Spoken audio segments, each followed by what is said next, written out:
Everyone, welcome to the Saturday Q&A. This is the live test flight winner reveal for our January test flight contest via Pilot Manga.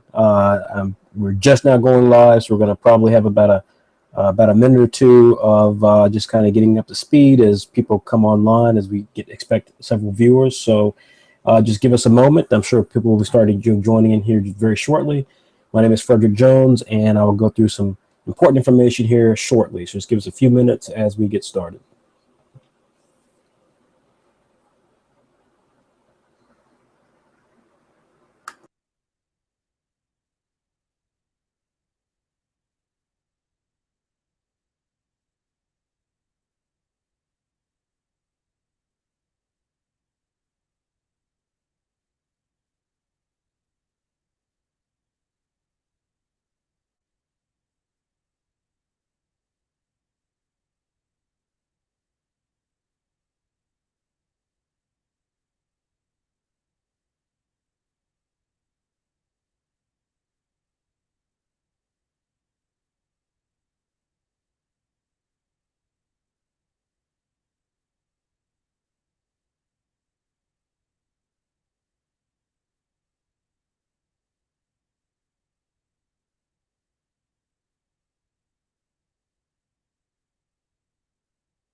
Okay, once again, everyone, this is Frederick Jones, and this is the Saturday Q&A special episode. That's our test flight winners reveal, where we reveal the winner and also all the just kind of we go through data about the contestants and their entries for our amateur manga webcomic competition, which is part of a group that we have and a project we have called Pilot Manga. So if you're unfamiliar with us, if it's your first time checking it out, let me just state again for the first time that this is Saturday AM. I'm the founder and publisher of the digital publication, which encompasses at this point a couple of different magazines. We have Saturday AM, which is our flagship, features some of the hottest, most popular webcomic creators around the world in one digital magazine, which is updated every 2 weeks. We are currently on hiatus as we publish 20 issues every year, and we just wrapped our 20th issue back in November, and then we had a special 21st issue, which was actually our 0 issue. Our 21st issue, the first issue of 2015, will begin on January 31st. So if you are a subscriber and you're like, wait a minute, I paid money, but I'm not getting my magazine, again, we've laid it all out very clearly, but just in case you didn't understand it, we took that break during that period. We will return. We've got a phenomenal amount of content coming up, and we'll be talking about that shortly in this event. We also publish Saturday Plus, which is our newest publication. It focuses on some of the standout creators that we've seen through our Pilot Manga contest, as well as some other established creators around the webcomic space, and puts them into a brand new digital magazine that comes out also every 2 weeks. It alternates with Saturday AM. And right now, the 3rd issue actually is completed. It was supposed to have been released last Saturday to our subscribers, and unfortunately we ran into a bit of a snafu. We'll talk about that, but the 3rd issue will be coming very shortly, and the 4th issue is still on track to come out next Saturday. So we're very excited about both those publications. And we also have Afternoon WebX, which is an amazing webcomic line that we have that is also currently on hiatus. It will come back in a brand new compilation, a brand new sort of look and feel to it, and that will debut around the year anniversary of WebX, which is going to be around the end of February. So we're really excited about those 3 lines. We have really incredible plans for 2015.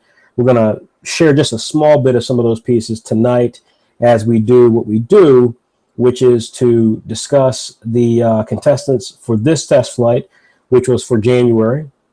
We have quite a few creators, from Christopher Crady to Christian Sandito to Alvaro Sanchez-Byrne, Trey Devon Mack, and so on. So we have quite a few creators in the mix, and we hope that for any of you who are webcomic creators yourself, who are looking to become webcomic creators, we hope that this, if you're watching this, if you're viewing this, we hope that this will help inspire your desire to want to do it. And whether it's through us or through someone else, you scratch that itch and get your content out there. There's never been a more exciting time to be a comic creator of any stripes, of any genre, than is today, currently in the world. Thanks to the internet, the capabilities are so tremendous, and that's what we're all about with My Footprint and with our company and with our publications Saturday AM and Saturday Plus and WebEx. So thanks again for checking us out. Thanks for viewing this.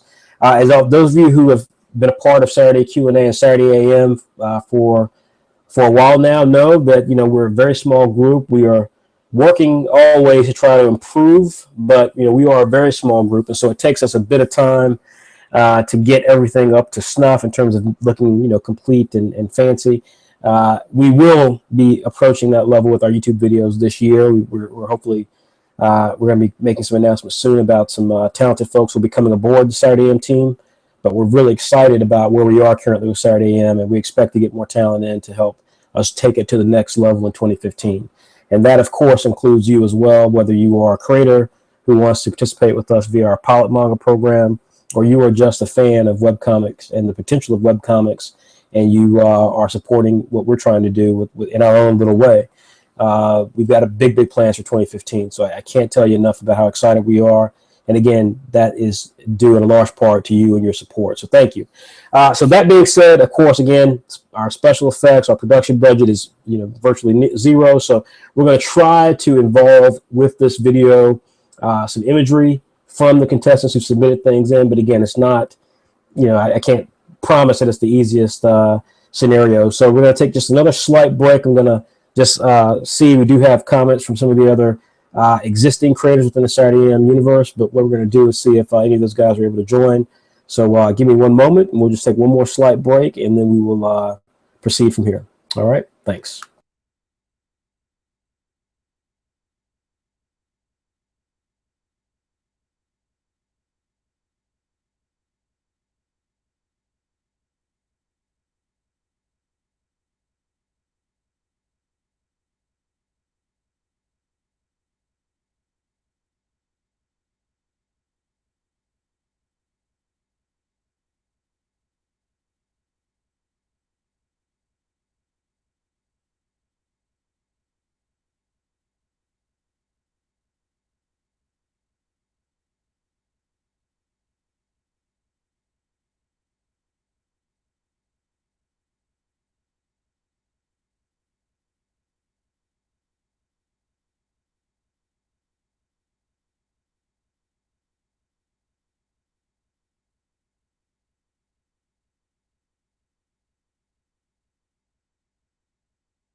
And everyone, just to recap, if you aren't familiar, you are certainly welcome to post questions during the Q&A. Obviously, our main objective is to get through the description and the comments on some of the properties, but you are absolutely welcome to reach out to us via three methods. You can either tweet at us with your question, and you can do so by tweeting at Saturday_AM. You can also reach us on Facebook. We have two Facebook portals for you. One is our Facebook fan page, which is www.facebook.com/SaturdayAM, all one word. Or you can, if you are a member of our private group, which is our pilot manga submissions group, then you can submit questions via that unit. And likewise, the last way to do it is if you have the Google app for Google Hangouts, either within your Chrome system, whether it's your browser that you're using on your PC or Mac, or if you actually have Google a Chromebook or a Google platform to go through Hangouts on. Embedded within that software is an actual Q&A application. It's very nifty. It just pops right up in the chat window, so you can actually just submit something right there and address it from there. So you can basically post questions in any number of ways. If you have them, can't promise we'll get to them all, but certainly you can do so via that. So we're going to go ahead and get started. Let's first of all, let me give a big round of thanks and a big thank you to to some of the creators who participated in this. As I said, we had quite a few creators who came through with the pilot manga contest, the test flight contest. We have done this now. This is our 4th time doing it. We've had tremendous success and some amazing talent we've discovered through there. Everyone from Leonardo Massip, who is currently just killing it with a book called Islanders, as well as Frederick Ward, who's got one of the most seriously fun webcomic experiences that are out there currently called Comet Man. We published both of those via Saturday Plus. But we also discovered Philippa Borman, who is one of the most talented young ladies I've seen, period, in the webcomic space. She produced a book for us called Animale, which will be returning hopefully this summer. And then we've got a host of other creators who've participated with it, who we're hoping to see some more work from in the future, like David Artbrook Johnson and Justin Anision, and just a stable of creators, Emilio Sterling, and so on. So it's been really fun to do these pilot manga. When we started out to do it, it was really just about creating a community where people could share their love for creating manga webcomics and actually get real feedback from people who really want to create webcomics. You know, this is not a fan zone where people come in and talk more about Naruto or something of that nature, as opposed to just talking about, hey, what tools do you use to create your comics, or how do you upload your properties, and what things of that nature.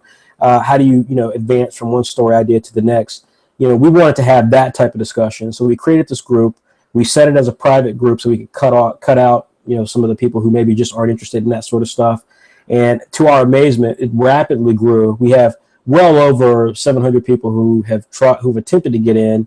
We've got about 300 people who are actually in the group, roughly, and we've participated again with these contests now for this is our 4th one, and we've had some really amazing talent that has never been featured in webcomics before. And so we're really pleased and proud of that number and the statistic and what that means for everybody who's participated. So thank you very much for that.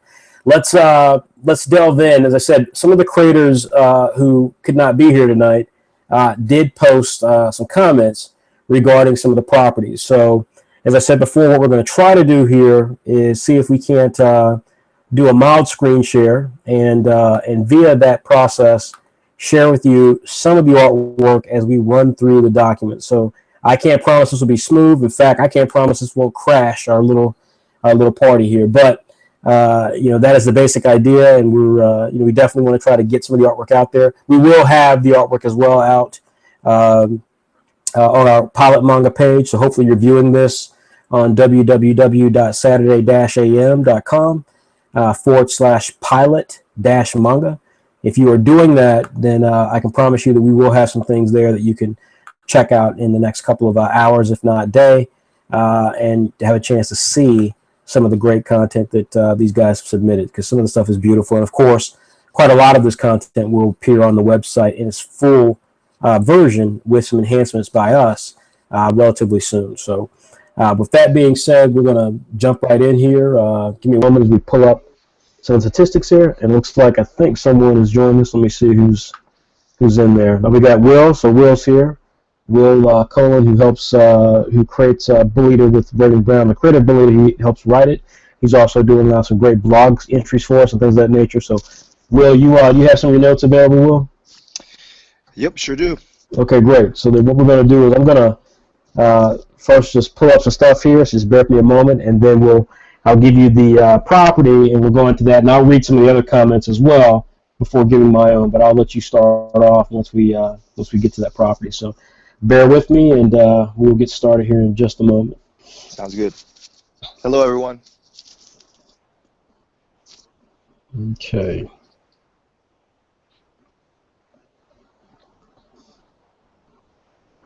All right. So the very first one we're going to start off with is Blue. I think it's called Blue Heart. It's by Chitulu Hernandez. And bear with me for just a moment, and I will attempt to screen share that image.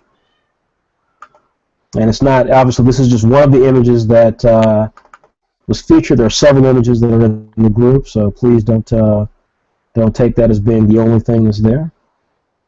But let's see here.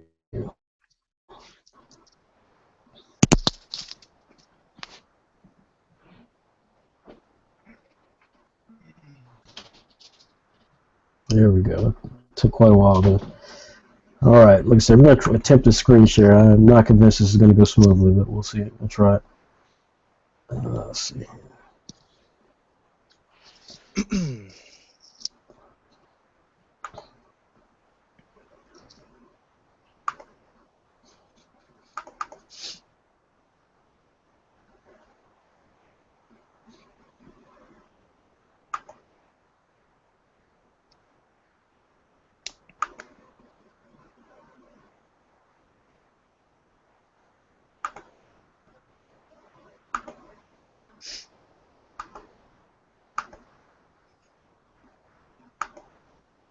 Okay, all right. So, will you see that image on the screen? No, sure don't. Hmm. Well, that is awesome. Let's see here. Oh, okay, I think I see the problem. Hold on.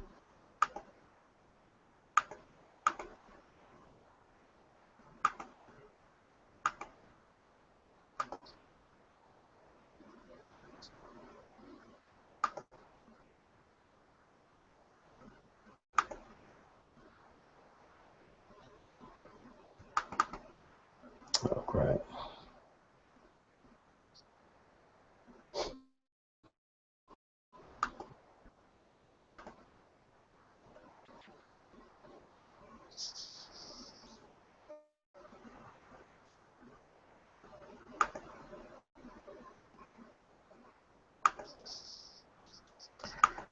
All right, so let's see here. This is proving to have been a real silly thing to do here.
Okay, so this is crazy.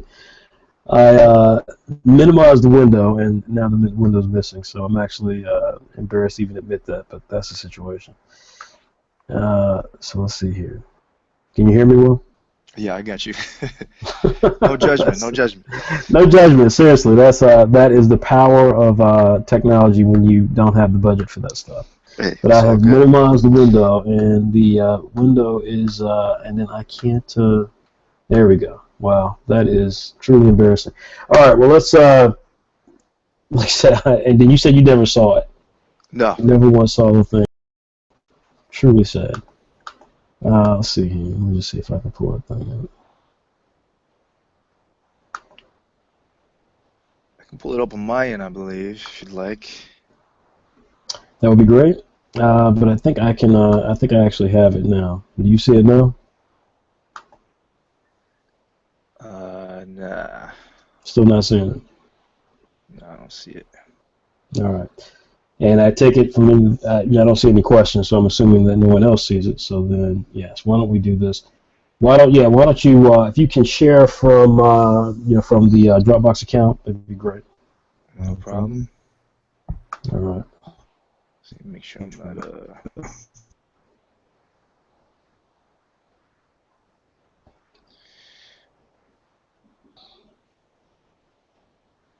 okay. You guys see it?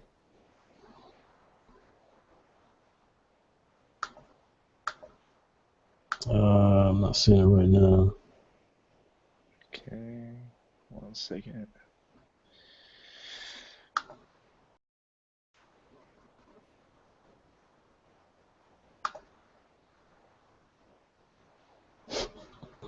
How about now?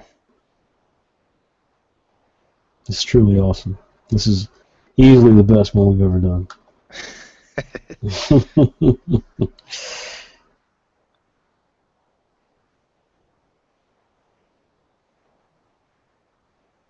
I got disconnected.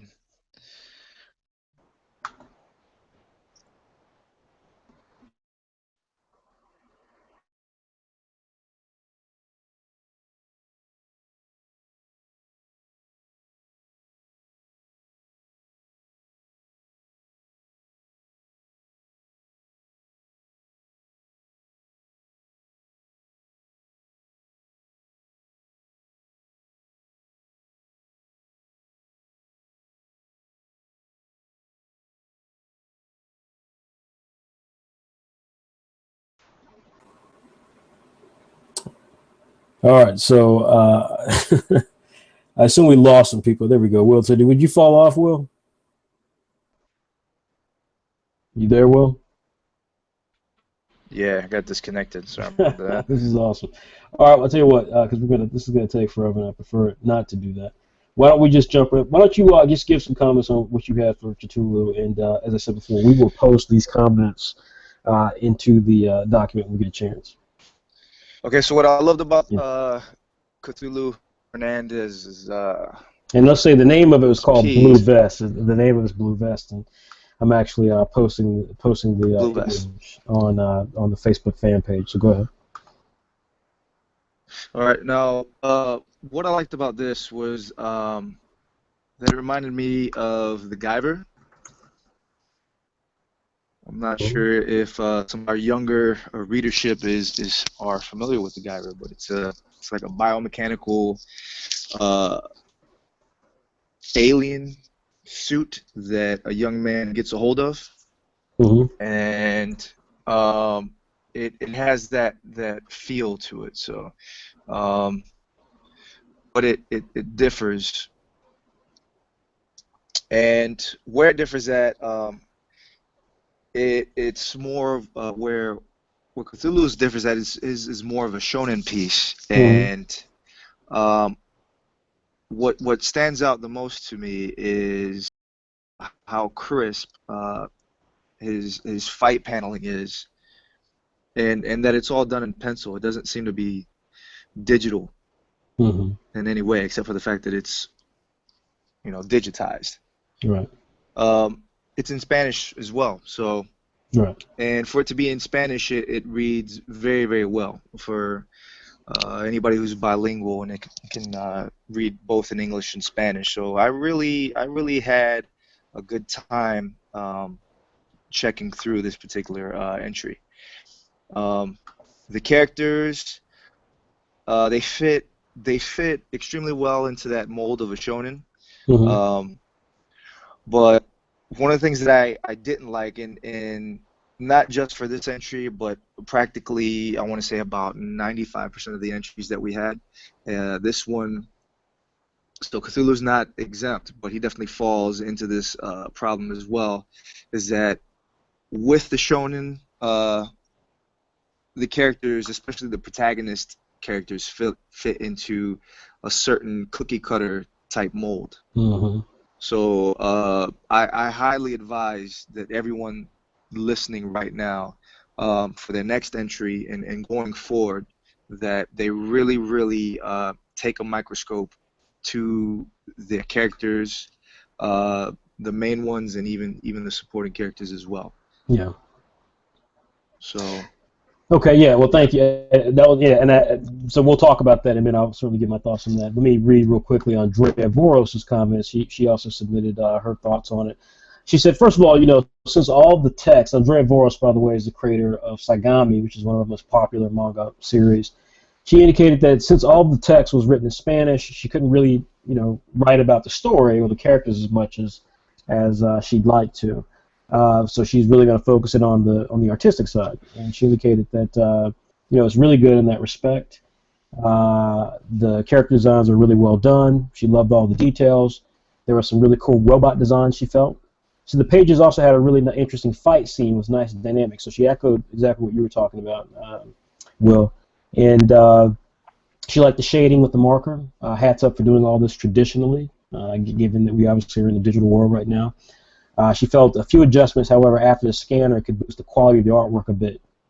So she felt it wasn't perfect. You know, there's still some things that can be done to make the artwork better. Overall, she didn't know what she was reading, but she felt it had a lot of promising aspects to it.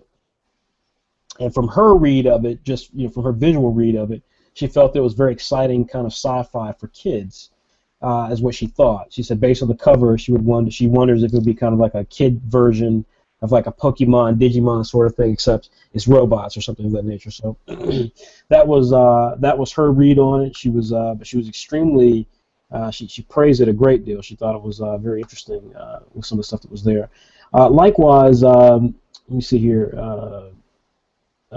Jason Raphael, who was working with us as a designer and producing some amazing stuff, by the way. Jason also had some comments here. Let me see if I can find his comment. He posted a comment here recently. Let's see, he mentioned the comment thing.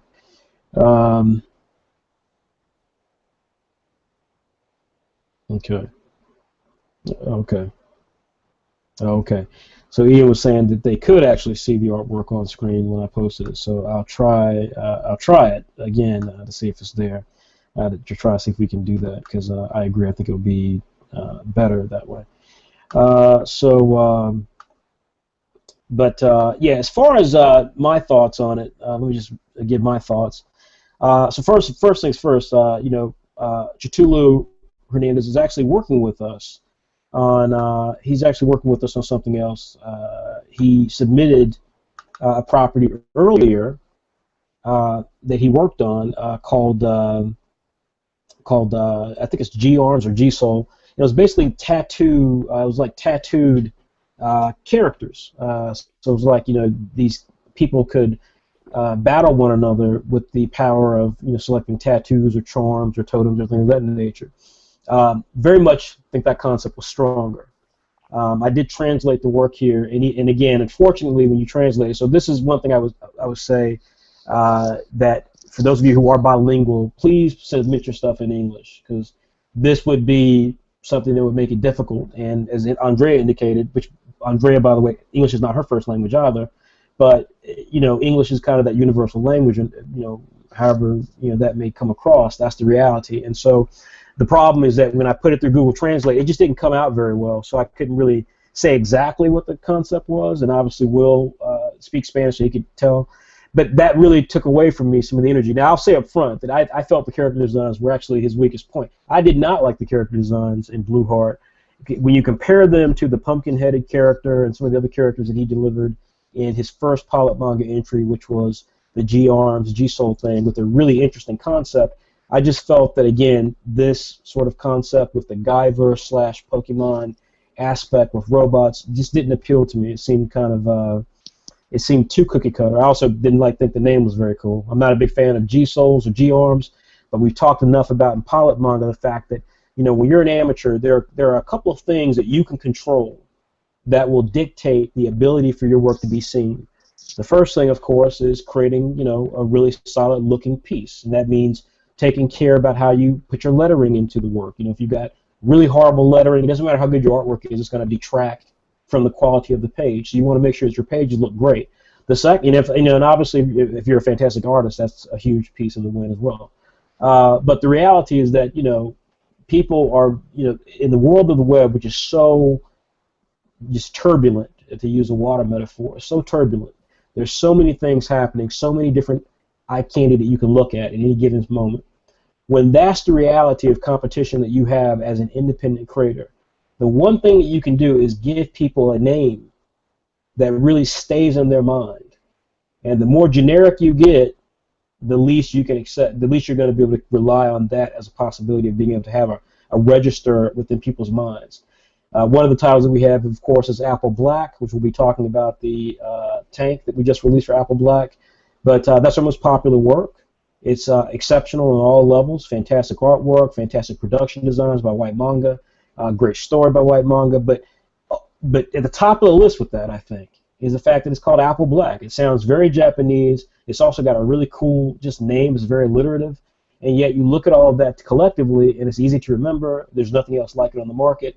But when I listen to Blue Heart, that literally means nothing to me. That could easily be a romance novel. That could be a, that could be anything. And so, like, on really very few levels, this worked for me from Cthulhu. I thought when Cthulhu was really kind of going balls out, which, by the way, his English wasn't very good. The last pilot manga that we did, and so it was equally difficult to understand what the plot was.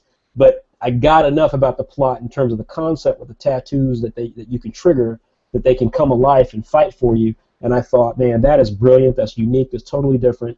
And coupled with these really powerful designs that he had, and I felt his art was more complete in that as well. So to me, this was weaker by far in comparison to what Cthulhu introduced the first time. And I'm happy to say that we're working with Cthulhu, and Will's working with him as well, for the tattoo project, and we hope that we can bring that to fruition for Saturday Plus here soon.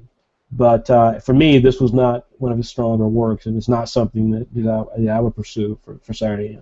So that's that. Are there any other questions or any other comments from you, Will? No. I think that about that covered it. Okay. All right. So then, Will, do you want to choose the next title? Sure. Why not? Let's go with let's go down the line. All right. Let's go with Blacksmith by Alvaro Sanchez. No. Let's go. Let's lose that one. Okay, fine. That's really good. That's really good. But, I was hoping to come to that later. Go ahead. That's really good. That's really good. we All right. pick something else. No. You called it. Damn you. But let's go. Let's roll on. So I'll tell you what. So in this case, then why don't I start with one of the other creators who had submitted some stuff, and then we'll kind of go from there. So let me pull up some of the comments here from. Let me see if Jason had any comments on that. Jason Raphael, and let's see Jason's comments. Let's see. Yeah, so here's Jason's comments. We'll start off with Jason, then I'll go back to you, then we'll go Andrea, and then I'll wrap it up. He said, brief thoughts, review on the one that caught my eye. Let's see, Alvaro Sanchez Burns, Blacksmith, draftsmanship. Number one, he says, if this guy keeps it up, there's no telling where his art style will lead to. He's got the drive, he's got the skill. Number two, attention to detail. He likes drawing his backgrounds just as much as his characters, which I appreciate as a viewer, and I'll go into more detail about that later. Number three, he knows how to convey sequential action, different camera shots using speed lines, smoke, really, really interesting aspects to create the sensation of speed, which is a traditional Japanese manga technique, something that even in America we don't get right, and at least not in my opinion. And I thought, and Jason thought Alvaro did a great job with this. Finally, said the narrative overall, he gets it. He can see the two characters being an interesting duo to follow around. So Jason liked Alvaro's Blacksmith a great deal. What about you? Let's see here. Well, let's talk about what I didn't like. Well, based off of the pitch, because there are very, very good things about this particular piece, but based off the pitch, there were some very high concept, highbrow stuff that in this pitch, such as slavery, the effects of warfare.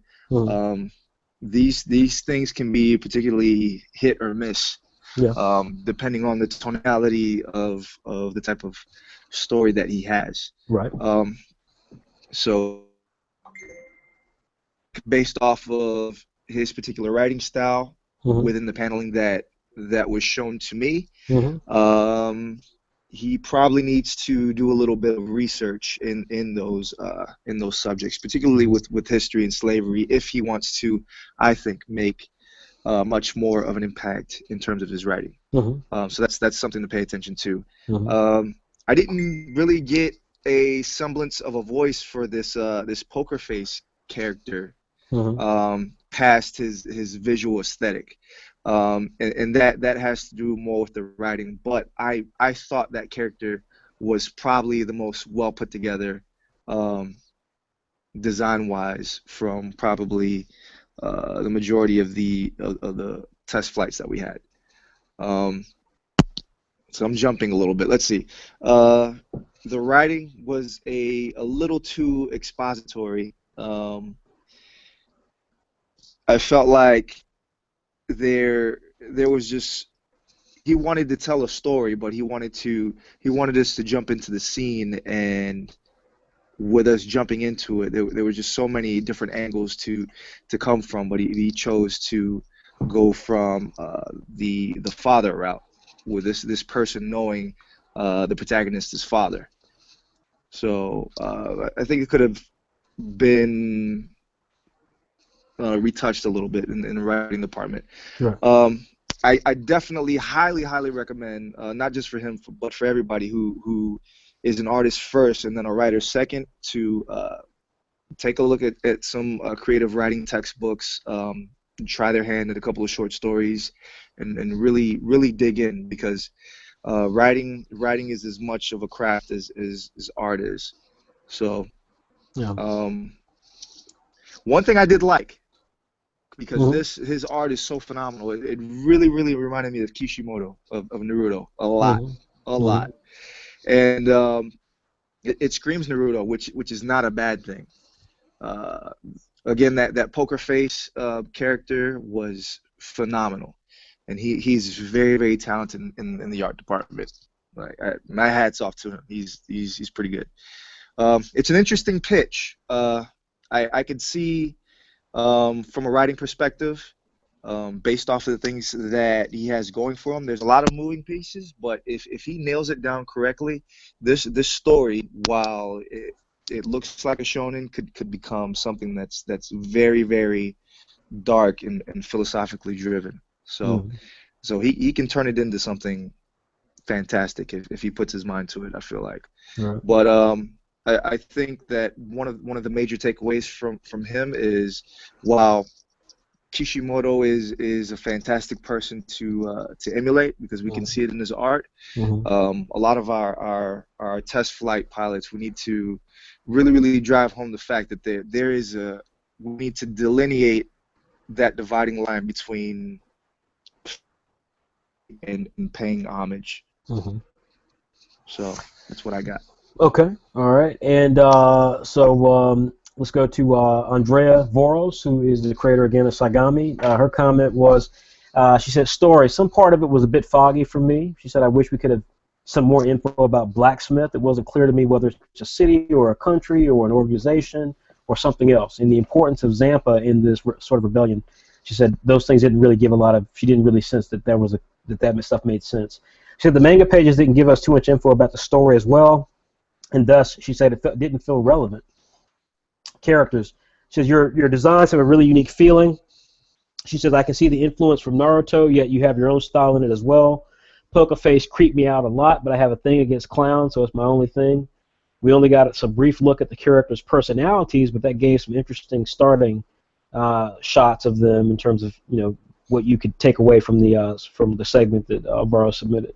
She said, Art, I still can't believe that you're so good for your age. Honestly, congrats on these pages.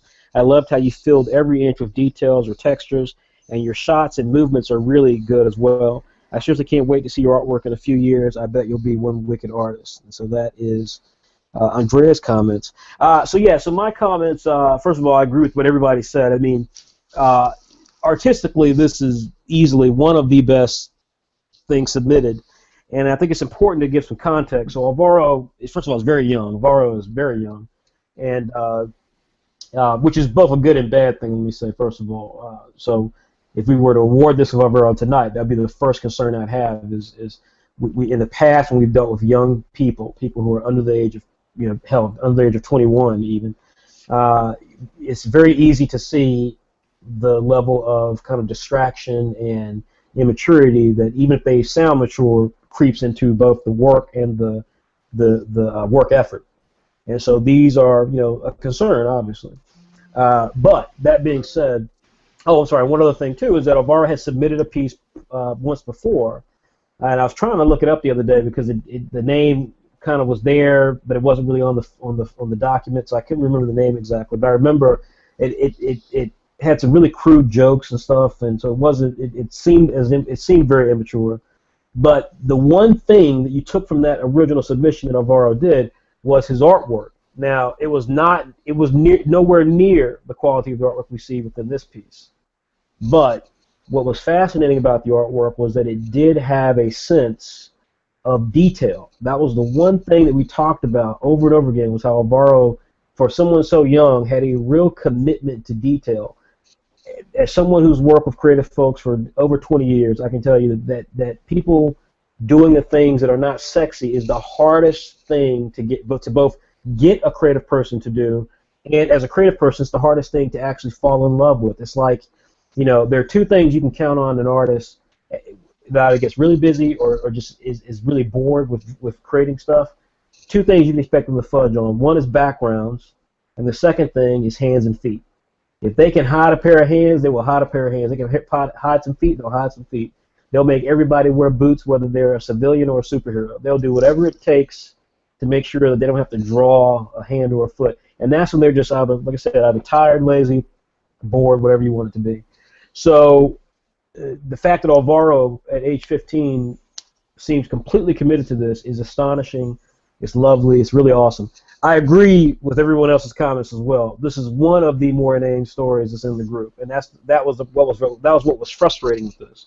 Not frustrating to the point to where you can't salvage it, but frustrating in the sense that I'm not as worried about the slavery thing, although I definitely get your point, Will. I completely get your point on that, because part of webcomics, again, part of the challenge with webcomics, and one of the things that makes Saturday AM so different from all the other webcomic producers is that we're going to treat you like you would be treated if you actually worked at a real company. And so you would not go into Marvel Comics and say, I'm going to make a comic about the Muslim experience without there being a lot of discussion ahead of time. Wherever you fall in that paradigm, you can best believe Marvel's going to say, whoa, hold up, let's talk about this. And they're going to grill you, number one, on your understanding of that subject, number two, on what your story is and what it could possibly mean, why you're trying to set it there, and then last but not least, your competency level to even deliver it. How committed are you to even delivering this? So all of those things kind of bother me. Again, not from the standpoint of slavery. That didn't bother me at all. I get your point, Will, but that didn't bother me. What bothered me was that, like I said, it felt like many of the pilot manga creators that I've spoken to personally, when they've matriculated from pilot manga contest to hopefully doing a pilot manga for Saturday AM or Saturday Plus, one of the things that always captures me is when you talk to creators who've got a very complex story built up. They've got a very complex story built up, and you're not 100% sure that they understand the complex stuff there, so that they understand the complexity of what they're trying to deliver. The story should be basic. It should be basic and fun, and not have all these weird aspects to it. This, just like Andrea said, this is called Blacksmith, which is a great name for a manga, a fantastic name for a manga.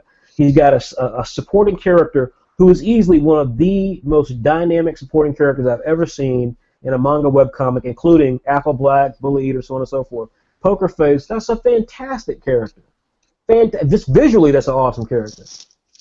But then when you add it to it, the fact of how it relates to this blacksmith thing, what is blacksmith and all that good stuff, it just kind of falls apart. It becomes another generic, there's a rebellion and I'm going to fight the rebellion. And I think that is more, when I write these writer's logic things, which you can find on our website for Saturday AM in our blog section, but when I write these writer's section pieces to try to help people in our pilot manga group, one of the things I talk about is that you've got to understand, you've got to be able to really focus on creating content that is not bogged down by backstory. In your mind, when you're an amateur creator, you think the backstory is what makes you seem serious, when the reality is that the fact you're even doing this makes you serious. The fact you're even spending a Saturday night watching a podcast about creating content, that makes you a serious creator.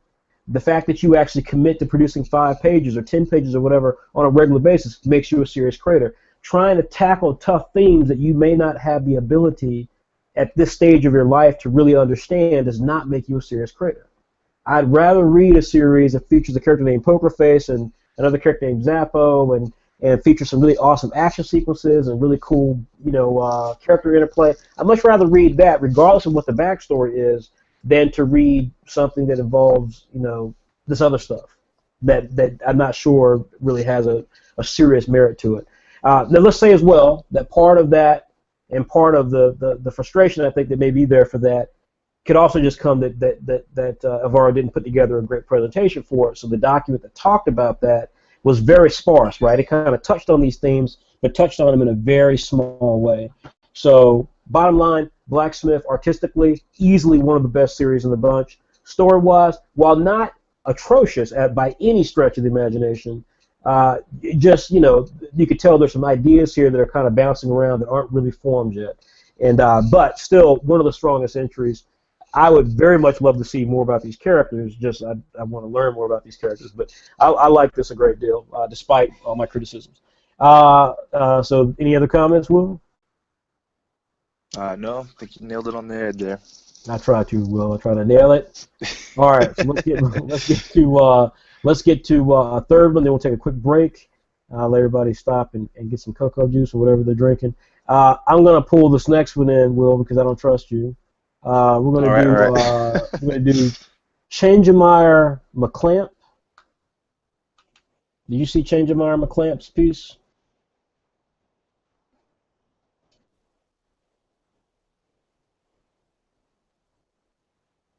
Did you see that one before?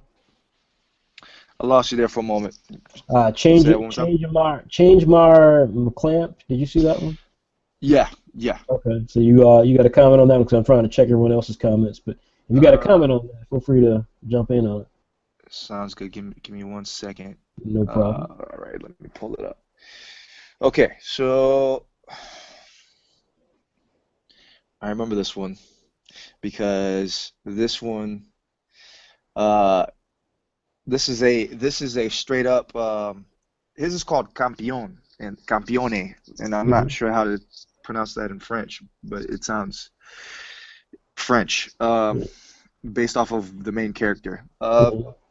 It reminds me of King of Fighters and Kinniku Man having a love child without the powers, because I didn't see any powers in here. Right. It was a very short pitch. Yeah. Based off of what I read, I felt like in the paneling itself, story-wise, the commentating could have been much more colorful. I felt like it was the way that he was trying to bring these characters to life, who were on the side, kind of just commentating on these two wrestlers that were fighting. They were just going through the paces. There was really no really epic activity of them commentating. One of the coolest things about wrestling in general, which is where this borrows heavily from, is the designs that WWE, TNA, WCW, especially wrestlers from the 80s and the early 90s, which I'm sure you're familiar with, Fred. Characters seem to have on in this Campione pilot manga, they seem to have the bare minimum in terms of design. The personalities didn't really seem as fleshed out as they could be, except for probably the redhead character. I believe his name is Misty.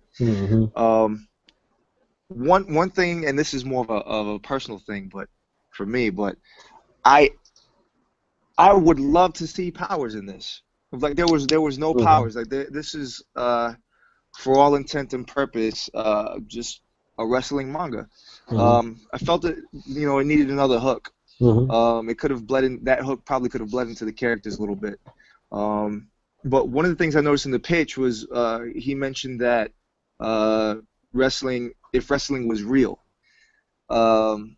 As I'm not a huge fan of wrestling, but because I've gotten out of it as I became an adult. But one thing I can say about something as athletically inclined as wrestling is, you have to be in shape. You can't be out of shape and expect to go into a ring and do what those athletes do. The injuries are certainly real. So maybe that's a hook that he can probably go into. But overall, like I said, it was a short pitch, very very bare minimum skeletal structure for a plot and a fight scene. And while I enjoyed some of the paneling, I felt like I was looking at two archetypical characters kind of just slap each other around a little bit, and that was it. I didn't feel like I got much from it. So, no one else commented on this. I didn't get any comments from Jason nor comments from Andrea. And for everyone, just to be aware, both Jason and Andrea agreed to post some comments on this. They both are many hours ahead of us. My footprint has international status of creators. We have an entire coterie of creators from all over the world. So we ask them to contribute things outside of their comics. Again, they contribute what they can when they can, and in this case, we're really thankful they contributed anything. But to be fair, they didn't have time to go into every series. So, Campione, my thoughts on this. First of all, congratulations and a huge support to in a sense of support. I mean to the creator of this, because number one, first of all, thank you for just submitting something different. Of all the animal hybrid creatures or elemental Korra or Naruto ninja, Dragon Ball Z powered sort of concepts out there that are just a knockoff of all those series. This was refreshingly original. My God, this was refreshingly original. The pitch was if WWE storylines and wrestling were real. Not a great pitch, by the way, but nonetheless, a better pitch would have been to say if WWE meets Grey's Anatomy or something where it's like a drama soap opera meets wrestling. That's the best way to. That's what he's saying, but this is just kind of putting it in a way that comes across a bit too literal. But that being said, though, great idea. I mean, Japan is full of sport mangas from Joe. I can't remember the name of the property. Joe, the Knockout Boxer, whatever it's called. From Ace of Diamond to Ice Shield 21 to Prince of Tennis and Haikyuu and all the new mangas that are out there. That Cheeseball Basketball and called Kuroko's Basketball. I mean, the bottom line, there are so many great sport mangas out there in Japan, and why in the space of webcomics that does not exist, I find fascinating. I find it literally fascinating because the fact of the matter is that if you want to stand out in webcomics, my God, doing what everyone else does, which is just, again, rip-offs of Naruto and One Piece, is amazing. It's like, why not try to do something original? Why not try to do something that is completely something that can be done, something that's easy to research, and you could put a brand new spin on. I mean, there's a gazillion ways to put a spin on soccer or basketball and things of that nature, particularly when it's coming from a Western perspective. So I love this concept. I really, really, really love this concept. Now, there are problems, to be sure, and one of the problems that existed here is, unfortunately, the creator's artwork is not at the level that is compelling at this stage.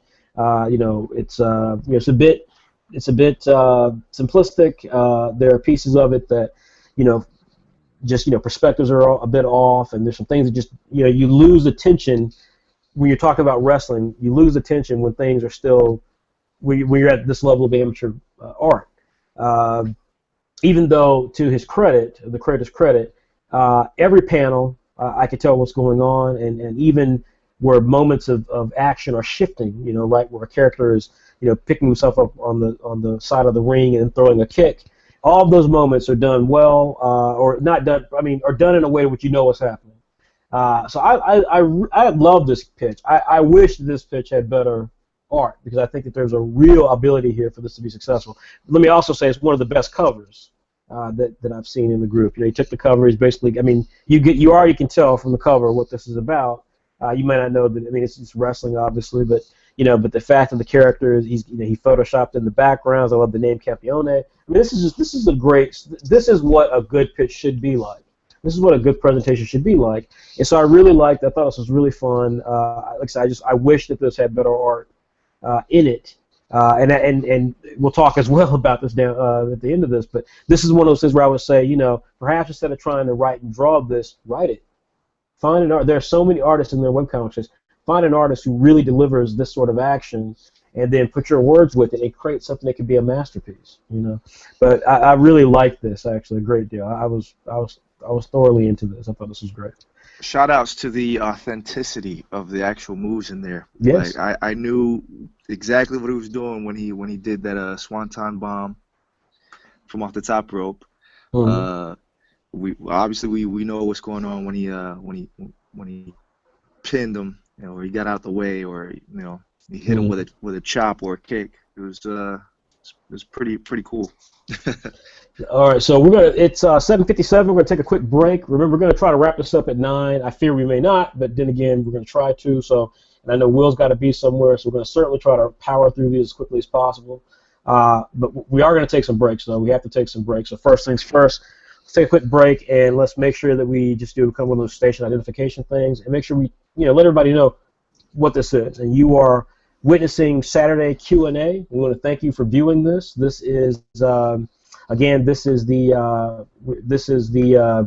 podcast or the video series that we do every Saturday evening. Now, we've not done it in a couple of weeks, but we will be returning to this soon. We have some big league people that we'll be interviewing, but this is a YouTube show, weekly YouTube show on our YouTube channel where we're engaged with digital comic creators. We're going to expand that out to include video game designers and musicians, but we're going to really get into the spirit of what My Footprint, this company that I started, is all about, which is the idea of creating content today for today's global audience that's not dependent on some big company telling you what works. It's dependent on the little guy standing up and showing what they're about.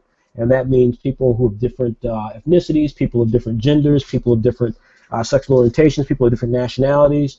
Having spent a very long time in corporate America like I have, I experienced firsthand, as a black man, the limited chances that people of color get. And I was determined to create something that would challenge that motif. And I'm very proud of the thousands of fans that we have created since I started My Footprint around the world who've embraced what we're about. We don't have the biggest traffic in the world. We're certainly not as big as some of the other webcomic portals out there. We will be, but we're not at this point. But we do have, I think, in fact, I know, we have the best fan and the best support of any of those guys. And the reason is simple, because you guys know what we're about. We're producing quality content. Our content is exclusive. And you know that we're about trying to do something really big. I can't tell you what these other companies are trying to do. I just know that they want to make sure that you come to their website and upload your comic book. But in terms of us, we've got a plan, we've got an identity, and you all have supported that from day one. For those of you who don't know what we're about, let's show you some visuals. The key thing really to discuss as it relates to us is basically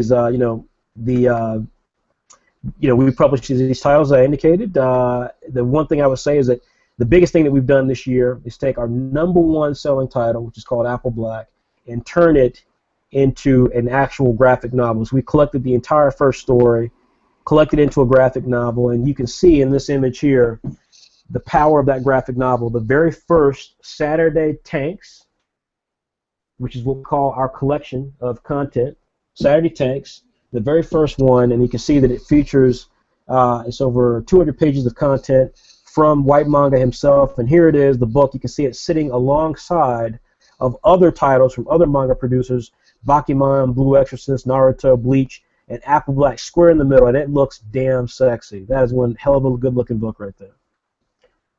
You can get the physical book for $12.99. Print book, mailed directly to you. We are working on international distribution, and we will be in bookstores. We'll be announcing details about that soon. But you certainly can buy it. It's on our website. Simply go to www.saturday-am.com/tanks, Tanks. If you know the Japanese book scene, you know that Tanks is short for Tankobon. We've had some fantastic fan support for this. People have been taking their pictures, holding the books, and we couldn't be prouder of that because it tells us again that what I know and what you guys know, which is that Saturday AM has the best damn fans on the internet. No other webcomic portal comes close to the level of fan support that we have. That people take time out of their schedules to photograph themselves holding up our content, whether it's books or shirts, subscriptions to Saturday AM. We have some really dynamic fans, and so we're really proud of that fact. And so we hope that you guys will continue to support us going into 2015. We've got some big plans lining up. But of course, again, if you want to support White Manga and Apple Black, our most popular manga, please go to the website, go to the Tanks page. Feel free to purchase either the physical book, and it'll be sent to you here in the United States, certainly in UK. And again, we're still working on other countries. So if your country's not there, contact us. Likewise, you can get the digital version sent directly to you immediately, and you can do that for just $9.99. Now, that being said, if you are a subscriber to Saturday AM, you're asking yourself, okay, well, what's happening? You know, I paid $5 last year. I got roughly 15 issues because I subscribed a little bit after you guys started.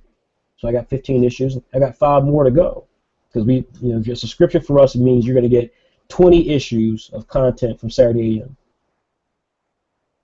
So I'm happy to announce that while we have produced 20 issues of Saturday AM in 2014, something, again, a feat that I've not seen any other webcomic company do.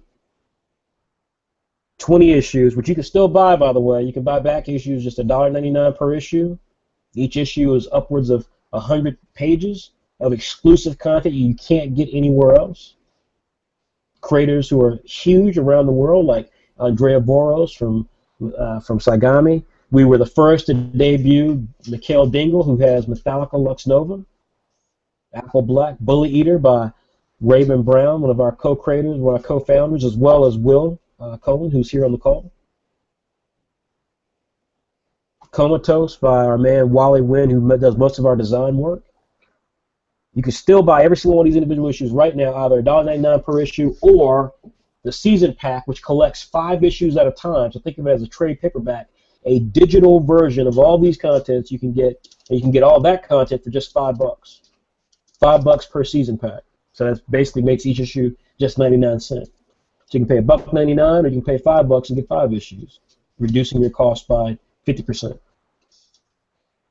We're really proud of what we've accomplished this year, and we are very happy to announce that we'll be returning. We will be back January 31st with Saturday AM issue number 21.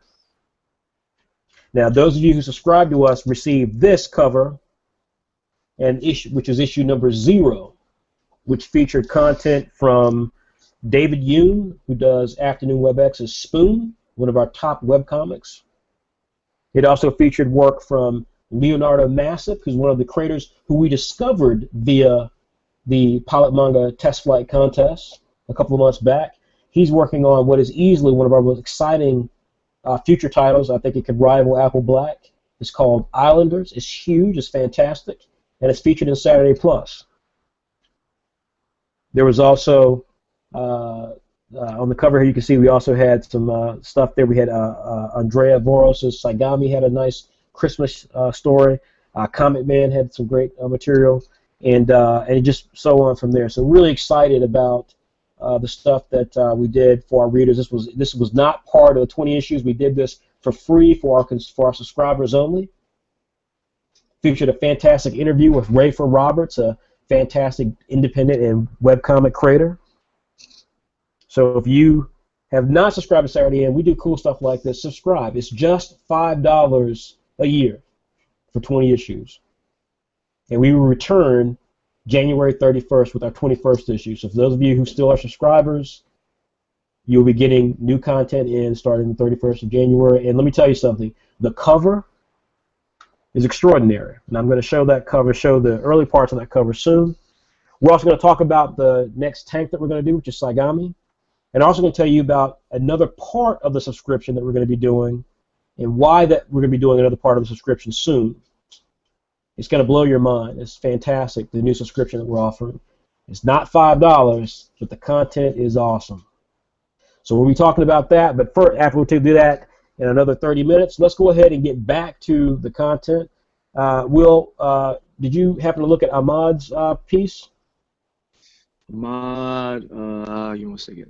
It's called Name. Mechanical Over Limit. That's right. Yeah. Mod, yeah, mechanical. Yep, got it. Sure did.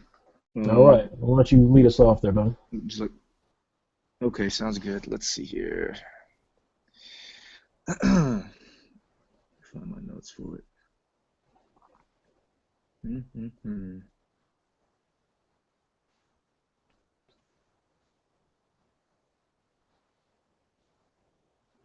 Okay.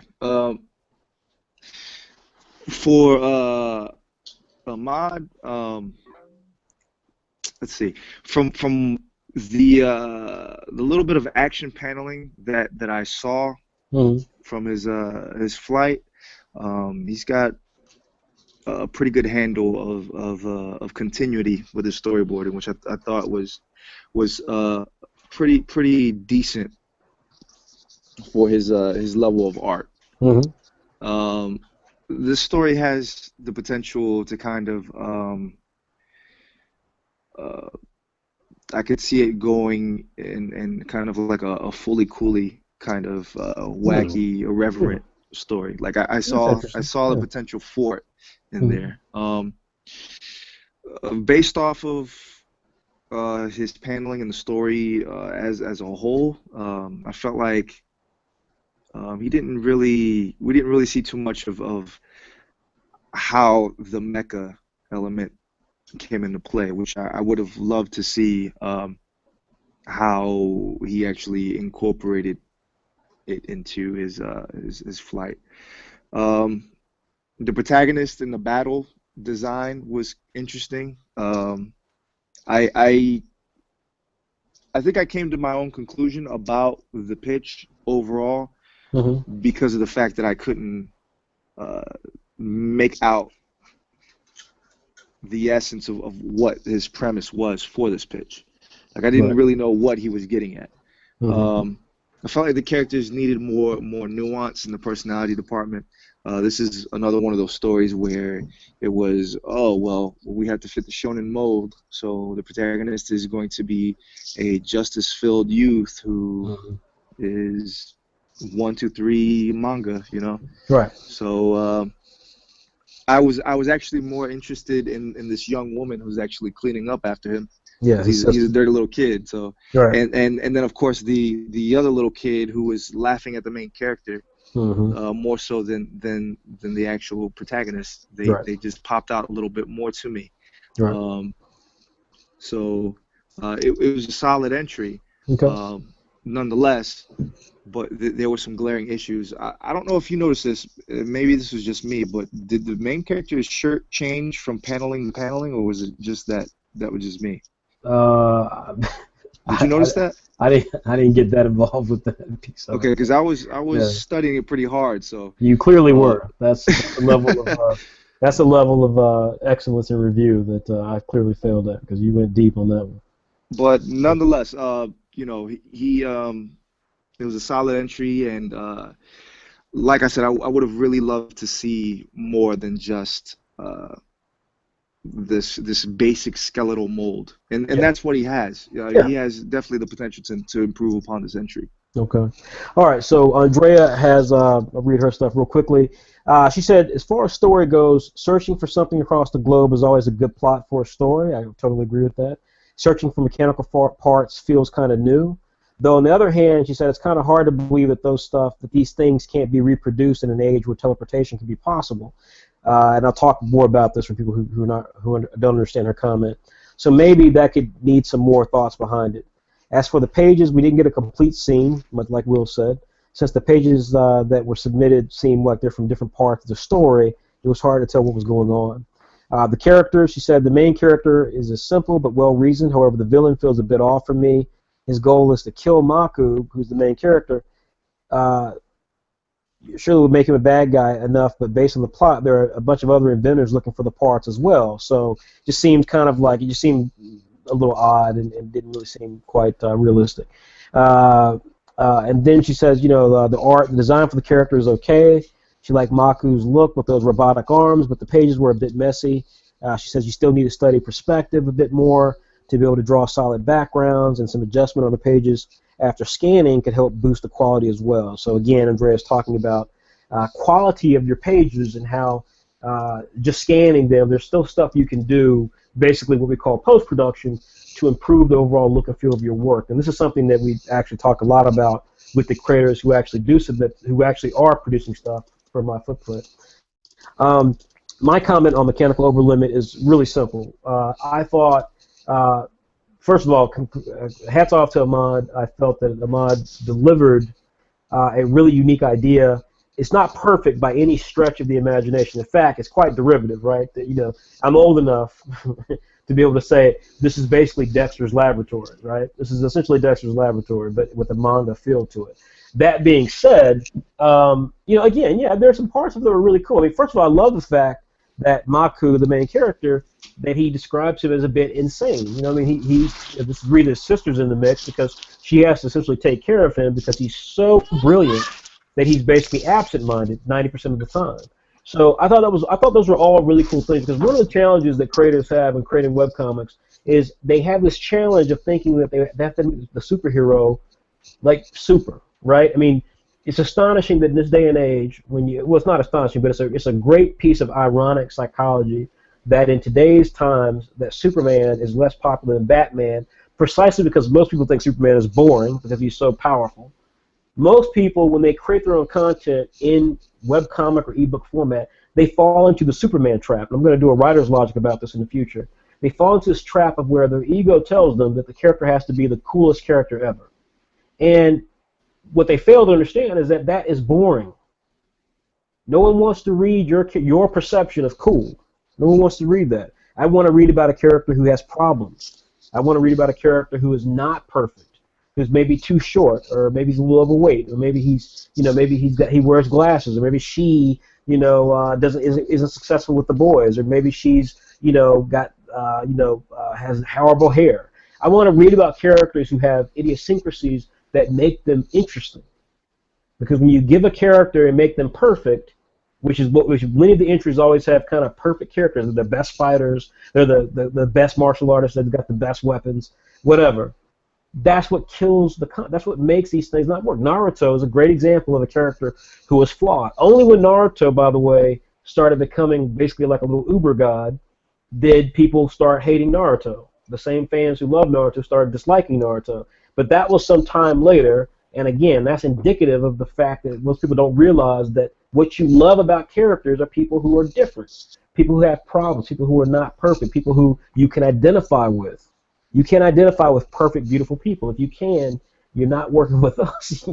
You've got life figured out. So I love this because of that reason. Everything else, however, just to me was a bit, premature. I think the art clearly has a ways to go, no doubt about that. But again, there's some pieces here that Ahmad does very well.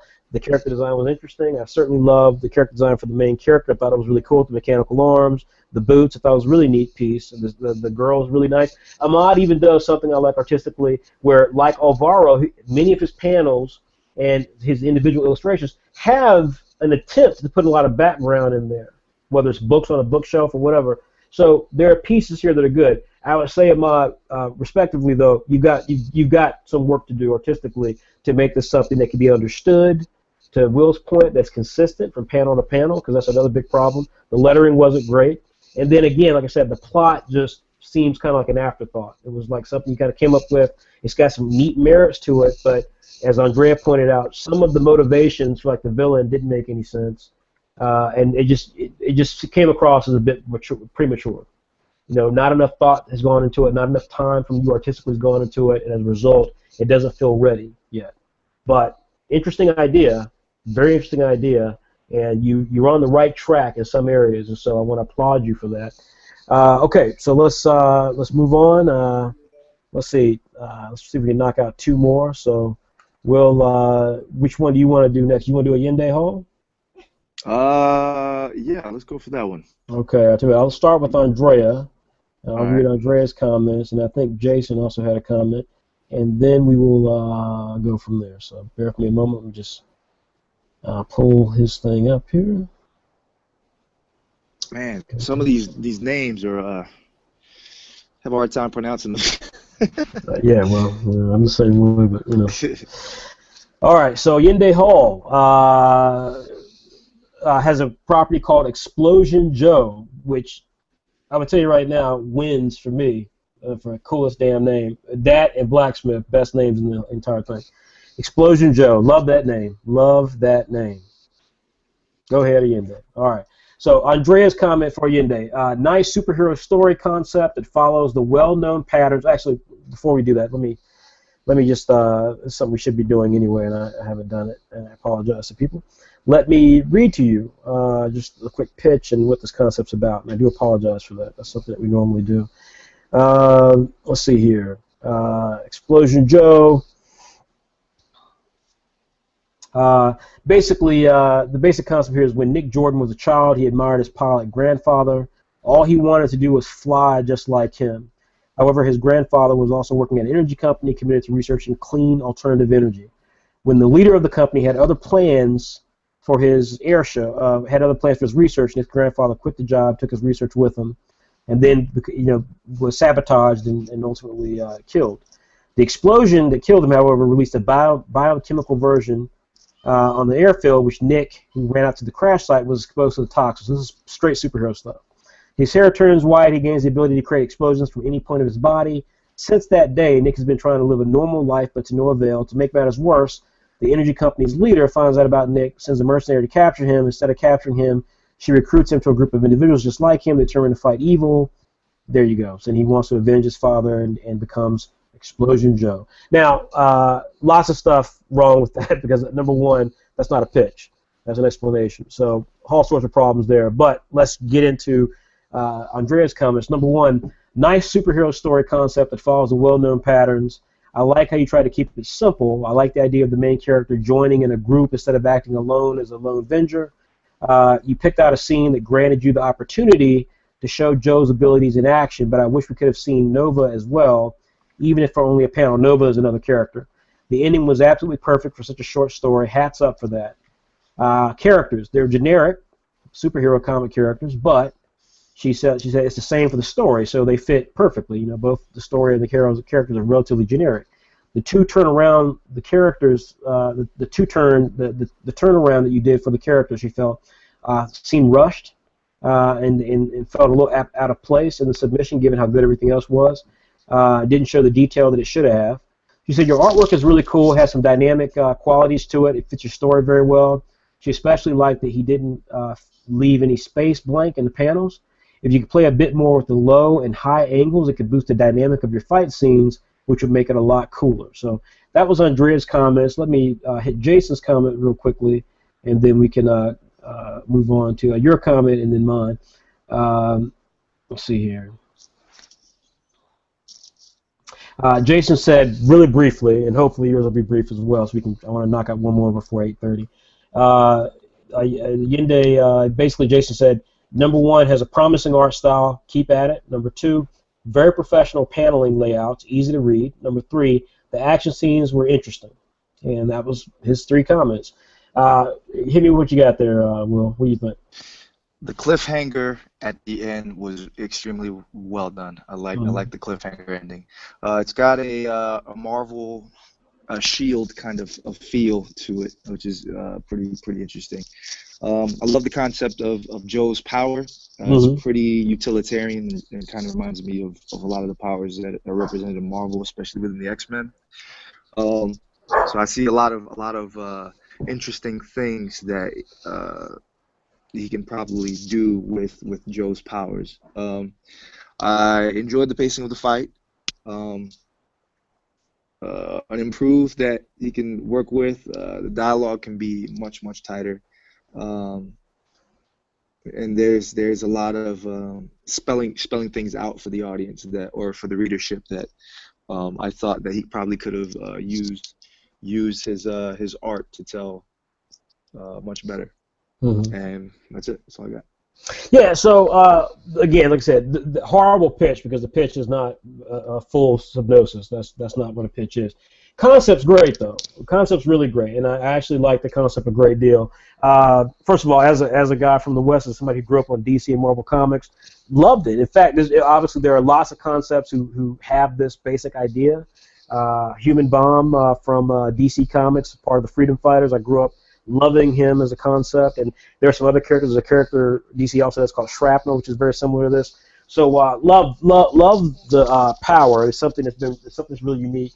The whole joining the team of fighters and so forth. I mean, that's kind of a given that'll happen at some point if you're doing a superhero comic. But to me, that's not a unique part of that. I don't necessarily care about that. The main thing I'm interested in is tell me about the character. I mean, you've got a great setup for the character's ability, but now I want to know what makes the character unique. We get some hints of that. He's cocky, but again, as we talked about, there should be some issues with him. I mean, if everything he touches explodes, how does he have a relationship? How does he pay for food? How does he eat? Obviously he can control it, but like I would love to see more of that. That would have actually been had the fight actually consisted of Nick doing some things that showed that he's still got problems.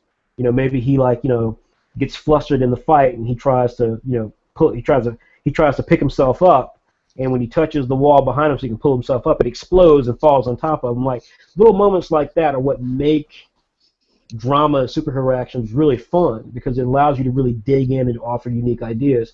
In this case, I felt that there were things here I just didn't see exactly the way they could be. But I love the name. I love the name. I think the concept is really cool. So I'm intrigued with it. Not like I said again, lots of issues in terms of the art. Although certainly stronger art than I think than some of the other stuff we saw. Certainly stronger art by far than Mechanical Over Limit by Ahmad. Art's not great, but this definitely got the strands of fantastic artwork ahead. Concept is not strong, but there's got a great foundation where some ideas can be really, discussed to really maybe pull out the real material to it. And the name is excellent. So, really interesting concept, and congratulations to Yende for putting together a really strong, unique idea. Let's do one last one before we take a break, our next to final break. Before 9 o'clock. And Will, why don't we do Trey Delvon Mack's story? Did you have a chance to read that? Yeah, I sure did. Okay. All right. So why don't we do that one? In this case, ladies and gentlemen, this was just a story. This does not have anything. So what we'll do instead, is we'll put an ad up while that's going on. All right. Go ahead, man. So he's got. Do you want to read the pitch real quick? I can't find the pitch. Yeah, absolutely. Yeah. So the pitch is first of all, the work is called Azure Epoch, and it's the pitch is Laputa Castle in the Sky meets Last Exile. So that's actually really good. Story breakdown is in a world of diesel punk and magic.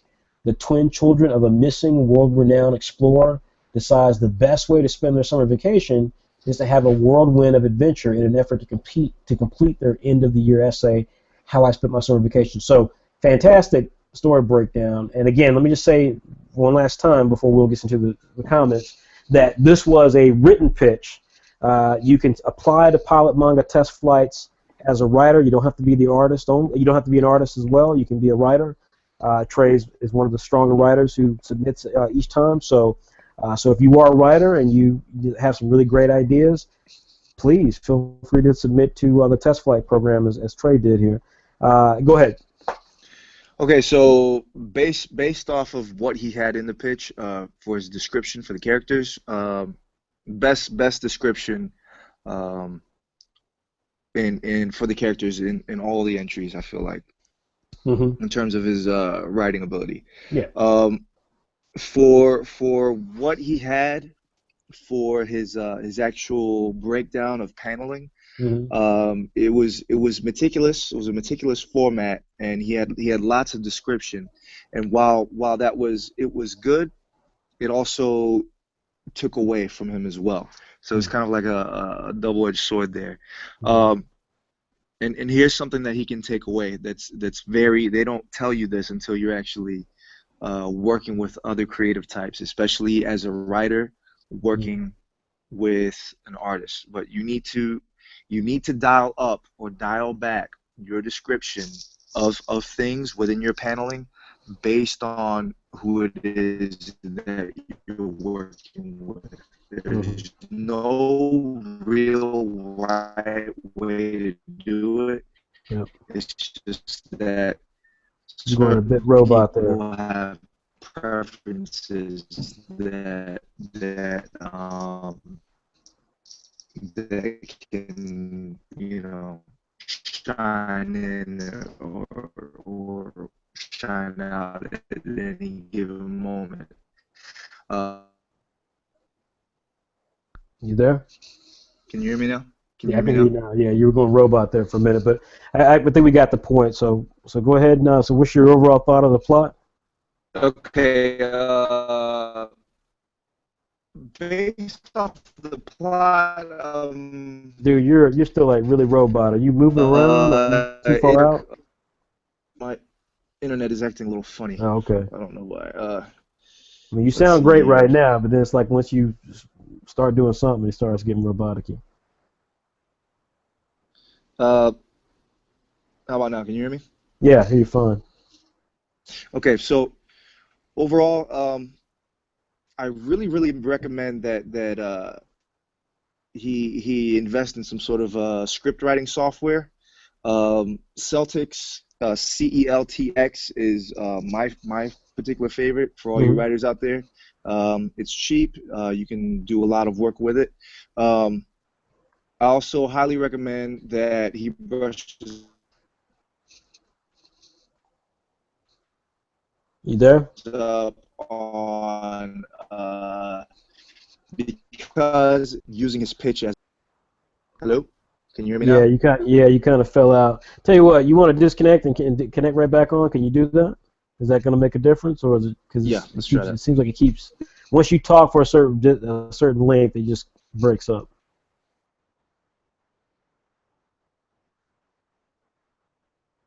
Hmm. All right. Well, while Will's getting straight with that, let me say, obviously, Will, had some comments regarding the piece. I actually thought it was really good. I was extremely impressed with it. I thought this was certainly, as Will said, I think at the start, this is by far the best pitch and character breakdown in the entire thing that we've got. I mean, really well defined characters. Fantastic. I love the idea that in this particular type of world, these kids basically are doing a how I spent my summer vacation thing, and you can just imagine all. I mean, that's what good stories are. Is particularly when they deal with fantastical ideas. It's about taking something that you can relate to, and oftentimes we get confused about this novice creators, and we think that that must mean something that I can relate to in a really hardcore way, like if my parents were murdered, like Batman, or if I had the power to fly. In this case, it's something Hello. really mundane. Yeah, you one sec, Will.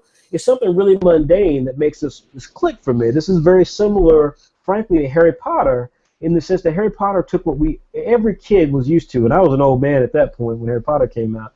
But the reason I think Harry Potter is so successful is because it took that raw emotion that everyone can identify with, which is going to school and having to try to fit in when you don't, but then it added to it this whole idea of okay, but then make the school be for witches and warlocks, and make this kid actually have this really unique background instead of having like parents who are disappeared because they're drug addicts or they're abusive or whatever.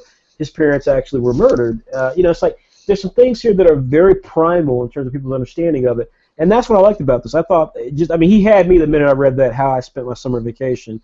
That's what their whole adventure piece is all about. I thought excellent. That's something I want to read. That's something I want to check out. And I mean, I'll let Will get into the pieces about the panel part. Although I didn't have a problem with them personally. I think again, it's difficult for a writer, particularly again when you are writing for webcomic creators, because most webcomic artists are amateurs. Even the really, really good ones are amateurs. They've never done this professionally, so they don't really have a way that they work. They just tend to draw their own stuff. Uh, and so, in this case, as long as it explains what needs to happen and does it in a way that makes sense, and obviously he's got the dialogue in here, which I like the dialogue. then I think it's fine. I mean, ultimately, you will create you'll create that connection with the artist. But for me, I thought it was really good. I mean, this for me was really, really good. But I'll give it back to Will so we can wrap up and take a quick break. So bottom line, I enjoyed the pitch, but yeah, I highly recommend just to have more tools in the toolbox, brushing up on basic paneling concepts, cinematography concepts, terminology, um, you know, just getting things like that down so that um, from a technical aspect, regardless of who you throw it at or what level of artist you throw it at, um, you can ensure that your description and the actual aspect of the skeletal that you're trying to create for that story is brought over without any type of miscommunication. Yeah. So that's it. Well said, sir. Well said. So, so we're going to take another break here. A couple of bullet points we want to talk about. Again, I'm going to save some of the big news about the subscription plan that we have for 2015 for Saturday AM and what's going to make that unique. But for now, in our return with Saturday AM. But for now, I want to talk about just two quick notes. Of course, again, Saturday Plus is our second bi-weekly manga anthology. So we have Saturday AM, which comes out every 2 weeks. Saturday Plus comes out every 2 weeks. It's the opposite Saturday. So if Saturday AM comes out Saturday the 17th, then Saturday the 24th will be Saturday Plus. And it'll alternate like that throughout the year. Just like Saturday AM, these magazines take a break. So Saturday Plus, after every 4 issues, the artists, the creators, our staff take a break. So there's no issue the following 2 weeks later. But then 2 weeks after that, you get the next issue. And so that just gives everybody a chance to, refuel the batteries, get everything back on track so they can tell more of these awesome stories that they've got. You'll see that we have on this ad here, this is the ad that's currently running on some websites. Comet Man is by Frederick Ward. That's the character in the middle, the red and black character. Islanders, that's Turbino there, is the third icon. That's by Leonardo Massett. Both of those are fantastic series. We're sad to say that Gray Zone by Justin Inicione is not currently being published. Justin had some things came up that he had to resolve. I want to touch on this a little bit later about what it means to be connected to Saturday AM because, we want our creators to complete the stuff that they're doing. We want, again, we're not some of the other websites out there. We're not a place for you to go and kind of tinker with the idea of telling a comic. We are a place for you to go when you're serious about producing a comic. And so, it's not going to be fun. It's not going to be constant, constant bubbles floating in the sky. This is work, and we're about the work. And that's why we produced 20 issues last year of a digital webcomic magazine that no one else has ever done. There are professionals out there that we've interviewed, as a matter of fact, who will tell you that what we did was amazing because they couldn't do it. So, I just want to really reiterate that because we hope Justin comes back. We're huge fans of his art. We know many of you are big fans of Gray Zone, and we think Justin obviously has got some stuff to work out. But when he comes back, we're going to be really excited to welcome him back. But I do want to say that the next stage of doing Saturday, if you win the test flight program, and we're going to help you produce your pilot of your comic, then our expectation is that you're going to produce the whole thing. You're not going to produce 2 or 3 weeks of it and be like, well, this is hard. We've had a few creators who've experienced that, and we don't want that to be you. We don't want that to be anybody. We want you guys to have the energy, have the commitment to at least produce the pitch. At least to produce the pilot. And then after that, when we talk about maybe turning into a regular series inside of Saturday AM or WebX or wherever, after that, yes, you can ask yourself if this was worth it for you. But we hope, we can't make you do anything, but we hope that the creators that we have, unlike the other websites, are creators who are so serious about this that not only are they producing really original concepts, but they're delivering on those concepts. They're creating fans, and they're giving those fans what they want to give them, at least for that period of time that they can, and that's what we want to see. And so, as I said to many times before, being a part of Pilot Manga, being a part of Saturday AM, winning test flight is easy. Actually existing within Saturday AM is extremely difficult. And that's why we have a small, niche, very popular team of creators, because they can hack it, and it's not something everybody can do. And that's why when you go onto the websites and you look at their web comics, you're like, man, that's really good artwork. That guy could be working for Marvel or DC or whatever, or that girl could be working for Dark Horse or Image or whatever. You'll always notice that there'll be a property that you read it for a couple of issues, you're like, oh, a couple of chapters or whatever, you're like, man, this is really good. Oh, wait, they haven't updated since last year. And that's why. Because you've got to be committed to do this stuff, and things happen, you know, but you know, Will's got a child, you know, we all have families who are living with Saturday AM and so forth, so, you know, things happen. But when we've got the stuff going on that we do and we still make things happen, then things happen, but that's not an excuse. When you get involved with this, you really got to ask yourself if you're prepared to commit to it, because it's not easy.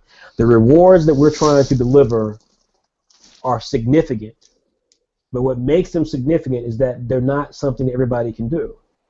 And so to achieve the rewards that we're going after means that you've got to be prepared to get in and get in hard. Get in, get stuck in, fight for what you expect to have happen, because the rewards will only come with a lot of hard work. They're not going to come because you were good, you've got really good artwork, or you've got a really good story concept, or you know, or you're a nice person, or you got a lot of friends online. None of that stuff means anything. So we created Pilot Manga to be a place where the real happens when you're a creator, and that's what that was.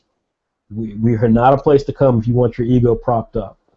We're a place to come when your ego needs to get put down, because that's how you actually rise up to be the artist you're meant to be. So, Set Plus, every 2 weeks, we got this third issue that's coming out.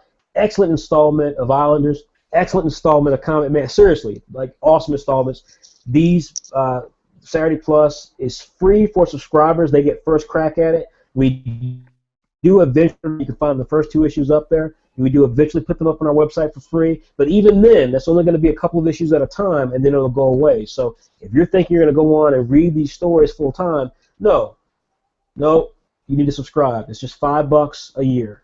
Subscribe, and that's going to get you Saturday. And we'll talk about Saturday Plus in a minute and some of the other stuff that we're doing. But of course, our objective is to make creators able to sustain their lives because of the work, the support that they get from fans. And so that's that aspect there. One other thing I want to show you guys is Omniconscious, which is the work of Wally Wynn. He's the creator of one of our really awesome titles called Comatose. Comatose, a beautiful design, amazing series, and this new series called Omniconscious is running on Afternoon WebX, so you can read it for free. It's going to start updating every week, and again, it'll be alongside of titles like Spoon and Storybook. So we're really proud of WebX. WebX is going to have a tremendous 2015. It relaunches around the end of February. Don't miss it. It's free material, so while Saturday Plus and Saturday M are going to be behind a paywall to some degree, After WebX never is, although you will be able to support those creators.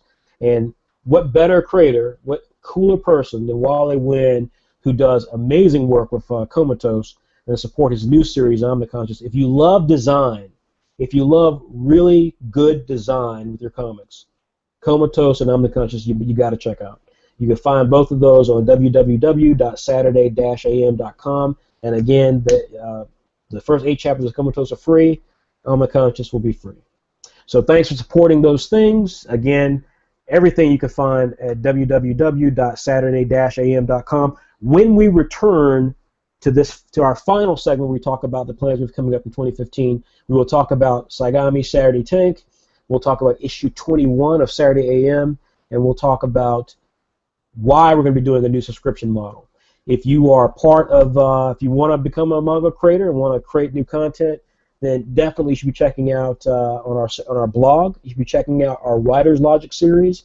I'm going to start updating that regularly, every 2 weeks, and you can expect to see some really amazing content, telling you like it is about creating content, whether it's about designing the perfect pitch or backstory, about taking the ego out of your work, about marketing your work, about coming up with names for your series.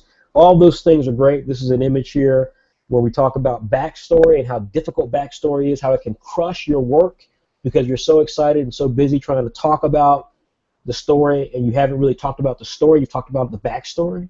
Like, let me tell you about why this one concept's really cool. See, this happens and that happens, that happens. But you've never told me why I should care about the core series right now. Is it a series about wrestling? Is it a series about space battles? Is it a series about playing poker? What's it about? Too many amateur creators get caught up in the backstory, thinking that the only way they can impress you is to show you how serious it is or how complicated it is. And these are one of the things we talk about that you don't see in a lot of places. A lot of places don't talk about these things. But if you are a fan, if you follow that hashtag #MakeComics, then this right here is something you need to be reading. A Writer's Logic series. It's called Pilot Manga, Writer's Logic. It's written by me. It's going to appear every 2 weeks. You can find it on www.saturday-am.com/blogs. And then you can go in from there.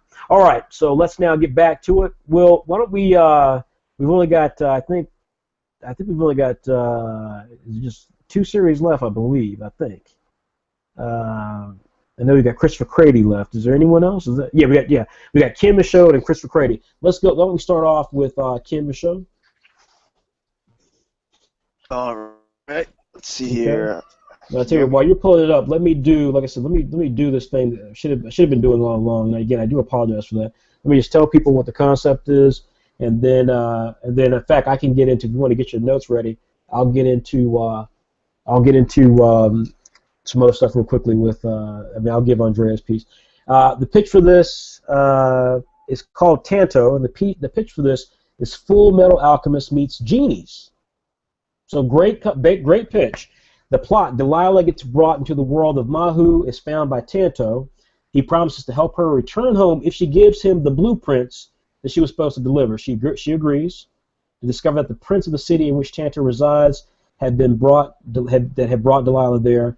Tanto engages in combat, and then we discover that Tanto wants to be a genie, to be able to travel into the human world to find the gear heart. It grants the user control over all technology. So the submission, the plot basically covers this contest about the character trying to get this genie power so you can travel in between worlds and get the gear heart. So this is really cool, really unique idea. I really thought this was fantastic of a pitch. Why don't you tell me what you thought about it, and then I'll read everyone else's comments in a minute. So go ahead. All right. So what I really liked about this one was that a piece that the world took. It seemed it took history, turned it into something that was memorable. I actually, personally, this is my favorite. Can you hear me?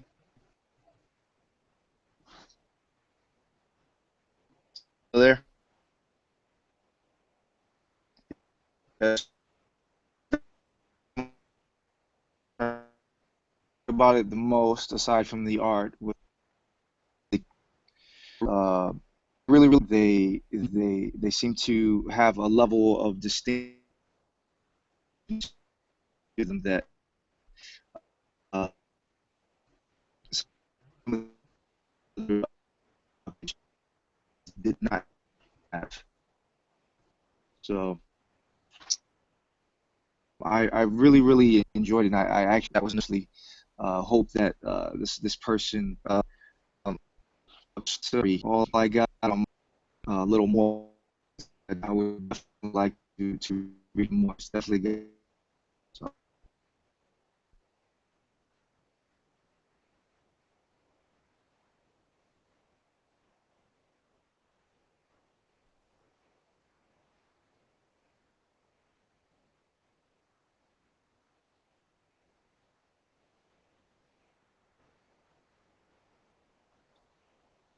still there?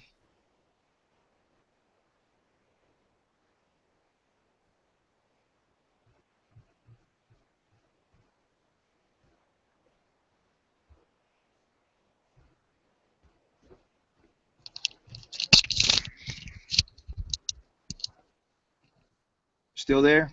Yeah, sorry, I had to step away for just a moment. You okay? So you got your peach in? Yeah, I got it Okay. in. All right. Okay, let me hit. I'll hit the other guys real quickly here. Unfortunately, I'm having a small bit of emergency here with the little ones. Just give me one moment here.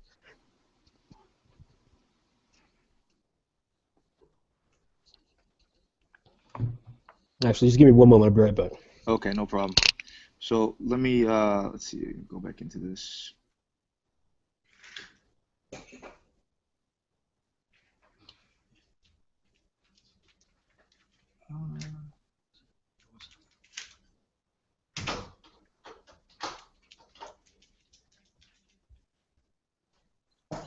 So while he's away, I'll just go ahead and talk about the actual pitch for Merge. It says Full Metal Alchemist meets genies. Okay. Um, while the pitch itself reminded me of Aladdin. Definitely has an Arabian Nights kind of feel to it. The As I said before, the art was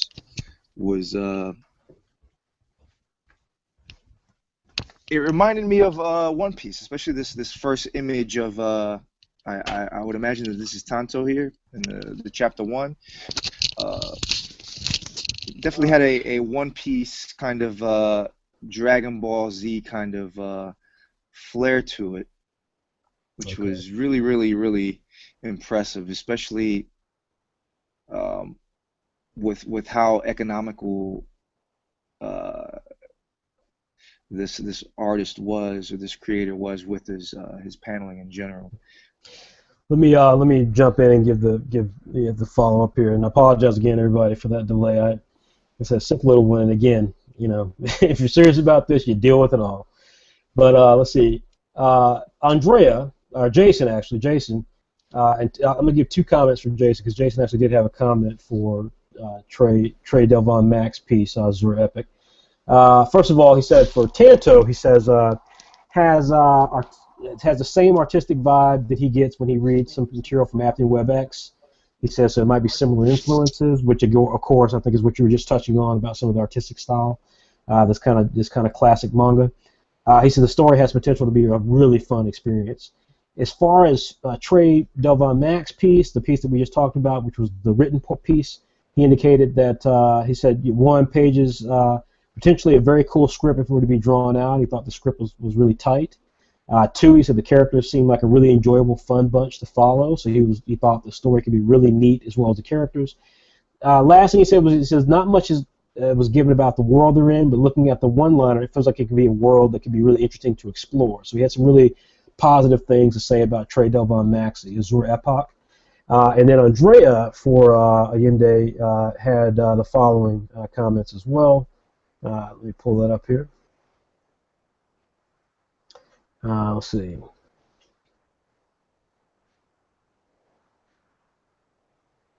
And her comment was, sorry, not for Yenir, sorry, but for Tanto. Where's her Tanto piece at here? I just had it.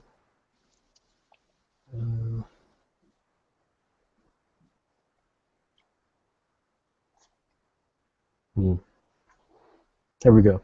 She said she liked the concept with genies, and she loved how he created the world with different genie types and powers. She felt that he could put more effort and thought into it, but ultimately she really enjoyed just thought it was a novel concept. She thought, unfortunately, however, none of that was used in the actual pages, which was kind of a letdown for her. She felt the actual pages really missed the mark of the potential. Uh, uh, she said, but she really enjoyed the part that he did submit, and wish he had focused more on the actual plot. The characters were the same thing as the story. She felt that he came with a really complex group of characters. Unfortunately, he didn't give a lot of detailed body information. In terms of his design work, wasn't really detailed as it relates to that. She said the cover page was nice. She liked his tree designs when it came to art. The rest of the panels were too minimalist for her, but she felt that she'd be really happy if he just slowed down more. If he showed more of the world itself, or have more shots of the characters. So that was kind of her piece about Tanto. Let me give basically my thoughts. As I said before, I really liked the pitch. I thought the pitch just from the get-go was fantastic. I'm not too sure about the Full Metal Alchemist part of it. I get where he wants to go with that. Full Metal Alchemist, when I think of Full Metal Alchemist, I think of a more complicated work. I think it's something that's a lot more complicated than what we see there. So I'm not sure about that marriage, but regardless, yeah, I thought it was quite neat, and was really happy with the overall plot of it. The pages, again, yes, it very much has a kind of classic Toriyama. Is that what you were saying earlier, Will? Toriyama, the kind of a Toriyama look and feel to it. Uh, yeah, it was. Yeah, I mean, And here's the kind thing. of Like, kind of a little bit of go a One Piece feel to it as well.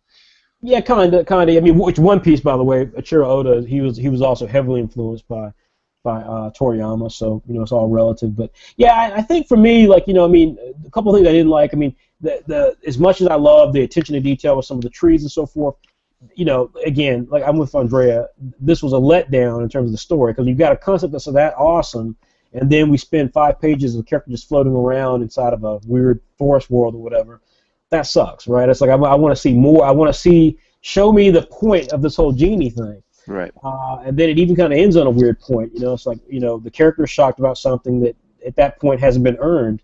So as a story, it's not great at all in terms of the pitch that's there. And that's again something I want to bring up is that when we give you guys 5 pages or 10 pages, the challenge that we give you is to say, look, here's an opportunity to tell a complete story. Yes, it's in a minimal amount of pages, but if you're a storyteller, that's what you should be. That's what you have to learn how to do. You don't have a year to give your backstory presentation. You have 5 pages in this contest to present a complete reason why someone would want to get into your work. It's like an advertisement for your work. And 5 pages where nothing happens is not that. So, and I'm not picking on Ken Michaud here, because trust me, every creator fell into this trap roughly. But I think that's the key thing there. So that's the concern I have with the piece. Everything that you guys said, I agreed with. Again, love the concept. Artistically, I think there's a lot that can be done artistically as well. Certainly some interesting ideas artistically. There wasn't any turnarounds, so I couldn't see the character designs any more than what we saw, which basically is just a character wrapped up in bandages, and then another character who's got this kind of headgear on and these ears that make him look like like a character from Toriyama. But all in all, I mean, very interesting. I would love to see a bit more. I really would love to see a bit more of this. I think it's got real potential, but again, it's a question mark as to how much potential because we just saw so little of it. The choices made weren't great, but nonetheless, great concept, and the art I think is quite appealing for what it is. Let's see. Do you have Christian Sandino? Christian Sandino. Yeah, got him. Okay, that is the work called Shirome. Shirome. Yeah, Shirome. Something like that. Yeah. Let me hit real quickly with the pitch and the concept, and then just hit real briefly because, like I said, you're hitting that robot voice. We talked too long. Just hit real quickly with the pieces you got. Pitch: Final Fantasy VII meets Fairy Tail. Not bad. I hate reading the Final Fantasy VII. I read that literally every other pitch is if it's not Naruto or not Legend of Korra or not Dragon Ball Z, it is Final Fantasy VII.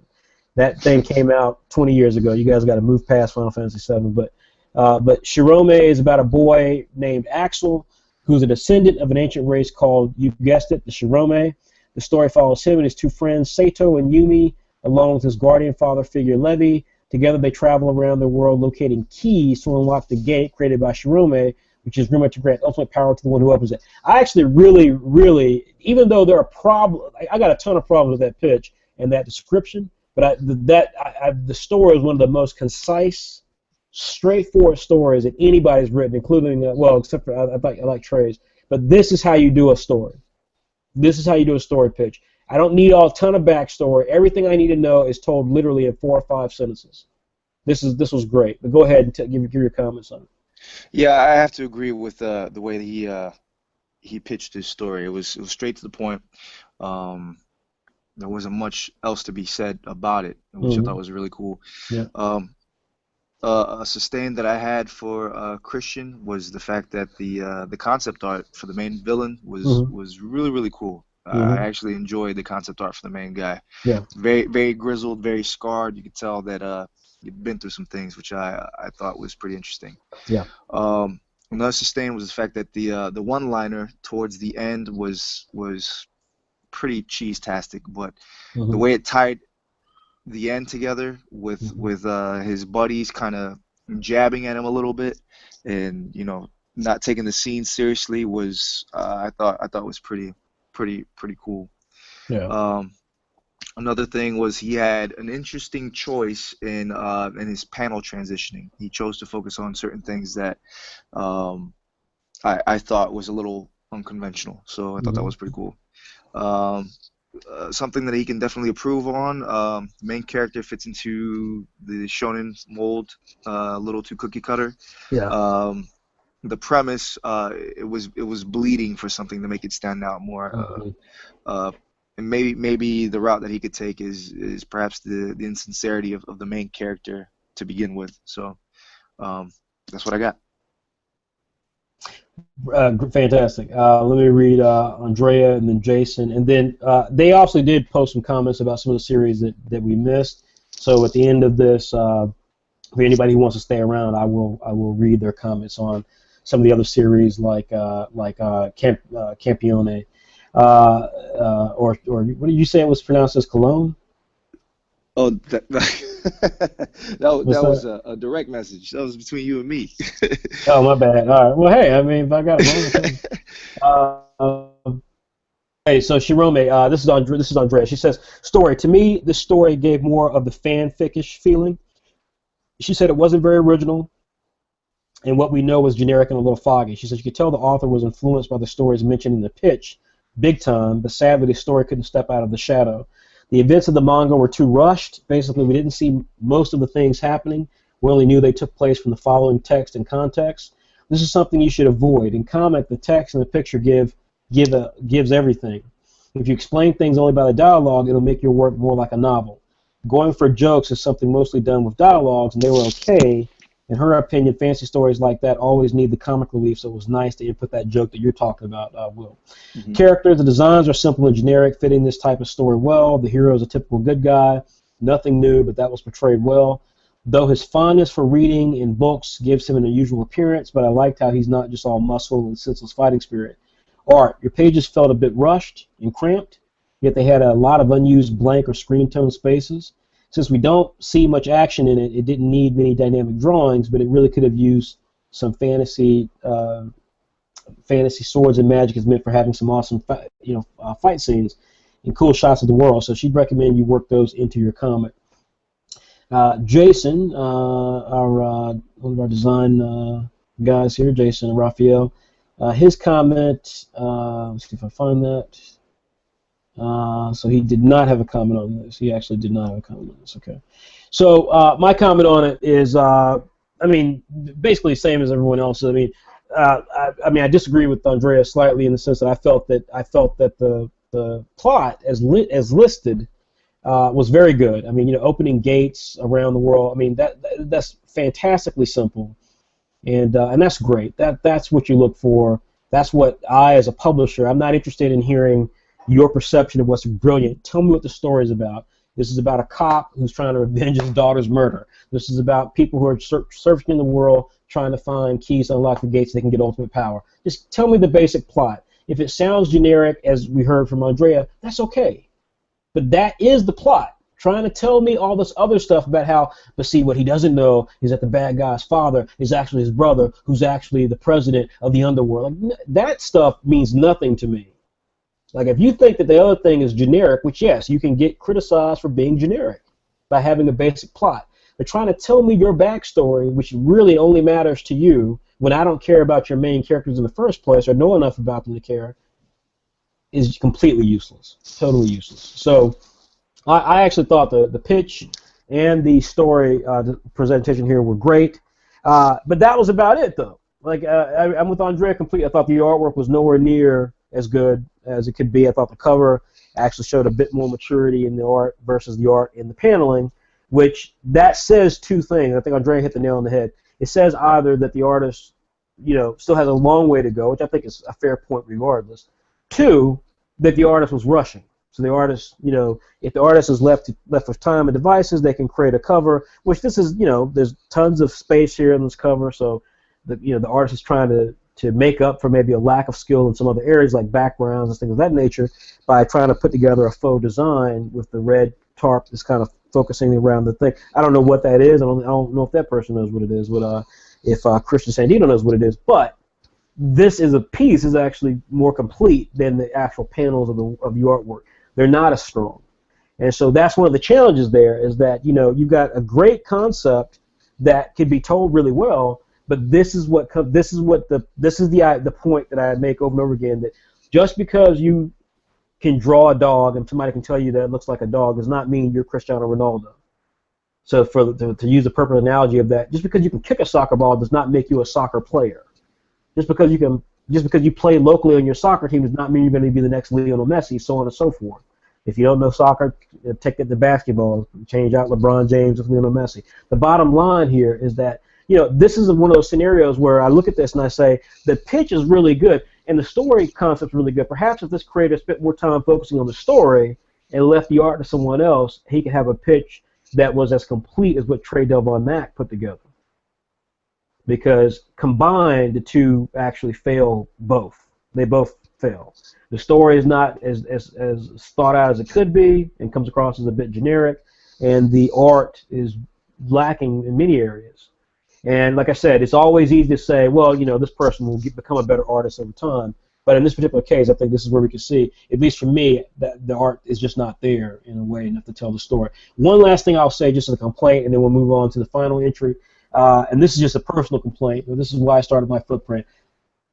Big negative marks here. When I read a creator who's trying to, Christian Sandino does not sound like a Japanese person. So every character in the story has Japanese names, and none of them look Japanese. And that right there is, I know why the Japanese do it.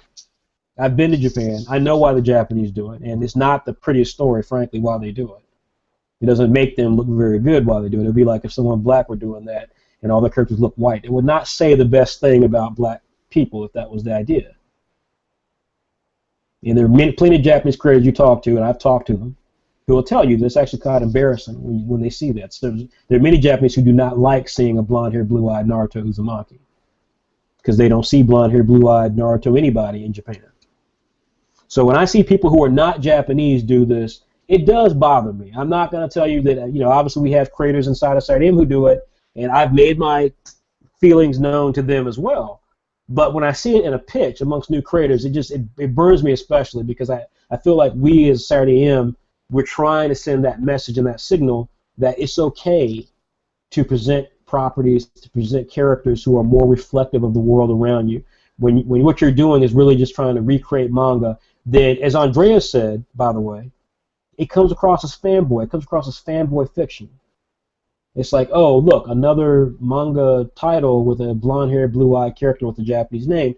It just really lessens it. And then, of course, then you read the names and you're like, Levi, isn't that a character from Attack on Titan? So those are some of the issues that you see there. And so I think that's some of the challenges that exist. But plus, I also say as well that the name that Shirome does sound a bit, given the fact it's got this ancient civilization. It does come across a bit like Saigami,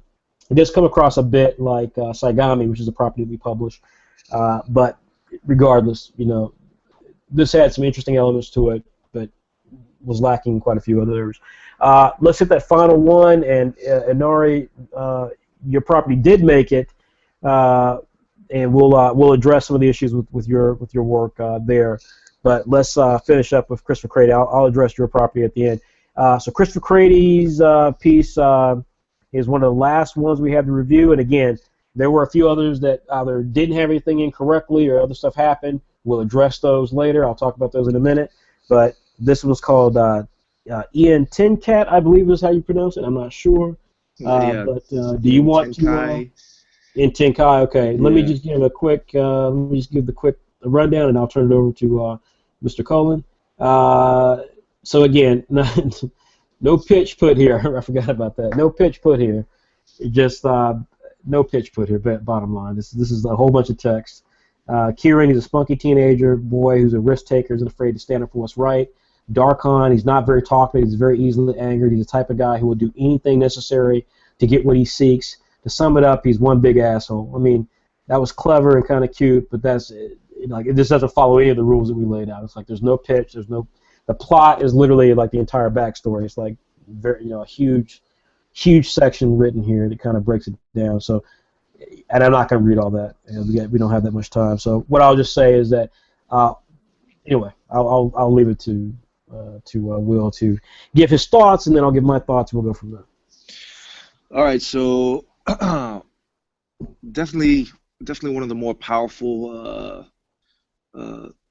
artists that we have in this particular flight. The presentation of the paneling, it was a little off-putting, but it was pretty cool. It reminded me kind of like of the manhwa style more than manga, kind of Mm-hmm. like a mixture of the two. Mm-hmm. Uh, it actually reminded me of a manhwa called oh, what the hell's the name of it? Shaman Warrior. Uh, Mm-hmm. it's very close to that style of art that this Christopher Crady guy has. The paneling was awesome. I really enjoyed the fighting. There's a villain in there, the guy that he's fighting. It's a cool little. And maybe he didn't even intend this, but he looks like Frieza, in my opinion. So it's a cool Mm-hmm. little homage there. The world itself, based off of what I read in the pitch or that massive text that was there, it needs polishing. The story has a good base for plot, but um, I felt like from a writer's standpoint, it needed more conflict. I mean, the standard dystopian future plots, they all seem to come with the public being disenfranchised. Something a little different would make this test flight really stand a cut above the rest. Mm-hmm. Um, the scenes themselves, aside from the fighting, they came off a little melodramatic. But overall, I mean, I enjoyed the overall presentation of what he had. So that's what I got. Okay. Let me hit the other comments here from the other creators. Let's see here.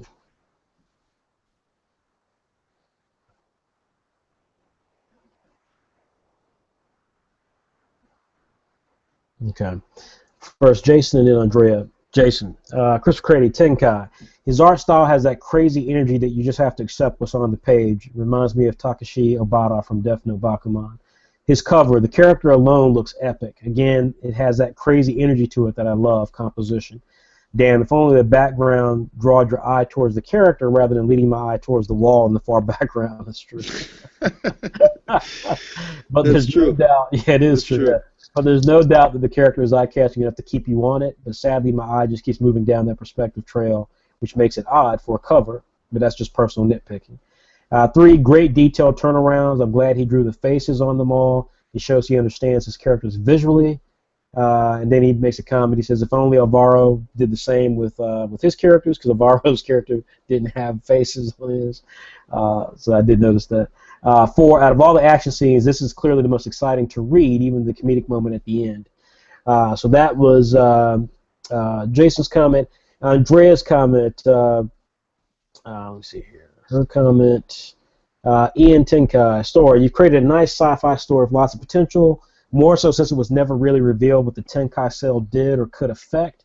So that leaves you with loads of possibilities. The same goes for the King cell, though it would have been cool to have some more info on these to form a better picture about the world's state after the change. You use these few pages really well. You've chosen a part that gives a nice feel of your main character and some of the world and the enemy's pawns as well. The side character felt more like a comic relief, so she was kind of irrelevant in these pages, but since I'm quite fond of comic relief, I liked it that you included her as well. Characters, I love your designs. They're simple but unique, and overall you have a nice style. Kieran's alternate design is pretty badass as well, and he really gives a shonen heroic feel with his strong sense of justice and cheeky attitude.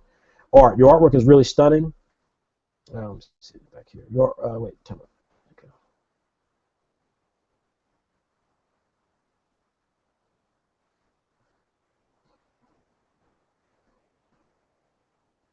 Let's see here.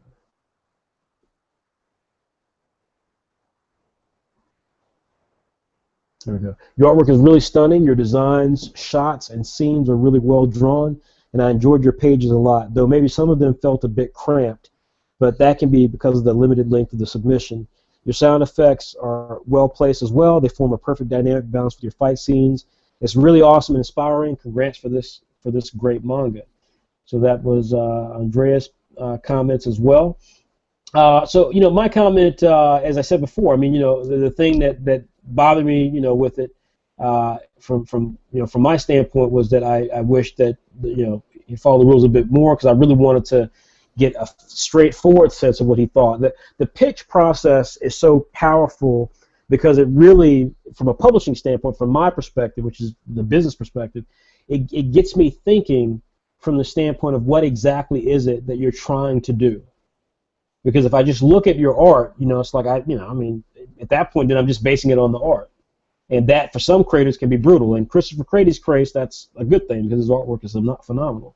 But the pitch is really meant to give a sense that you understand what it is you're trying to do. Which, like I said, so many creators will tell you they understand what they're trying to do, but so frequently we see that they really don't. And so I was really disappointed that that wasn't there.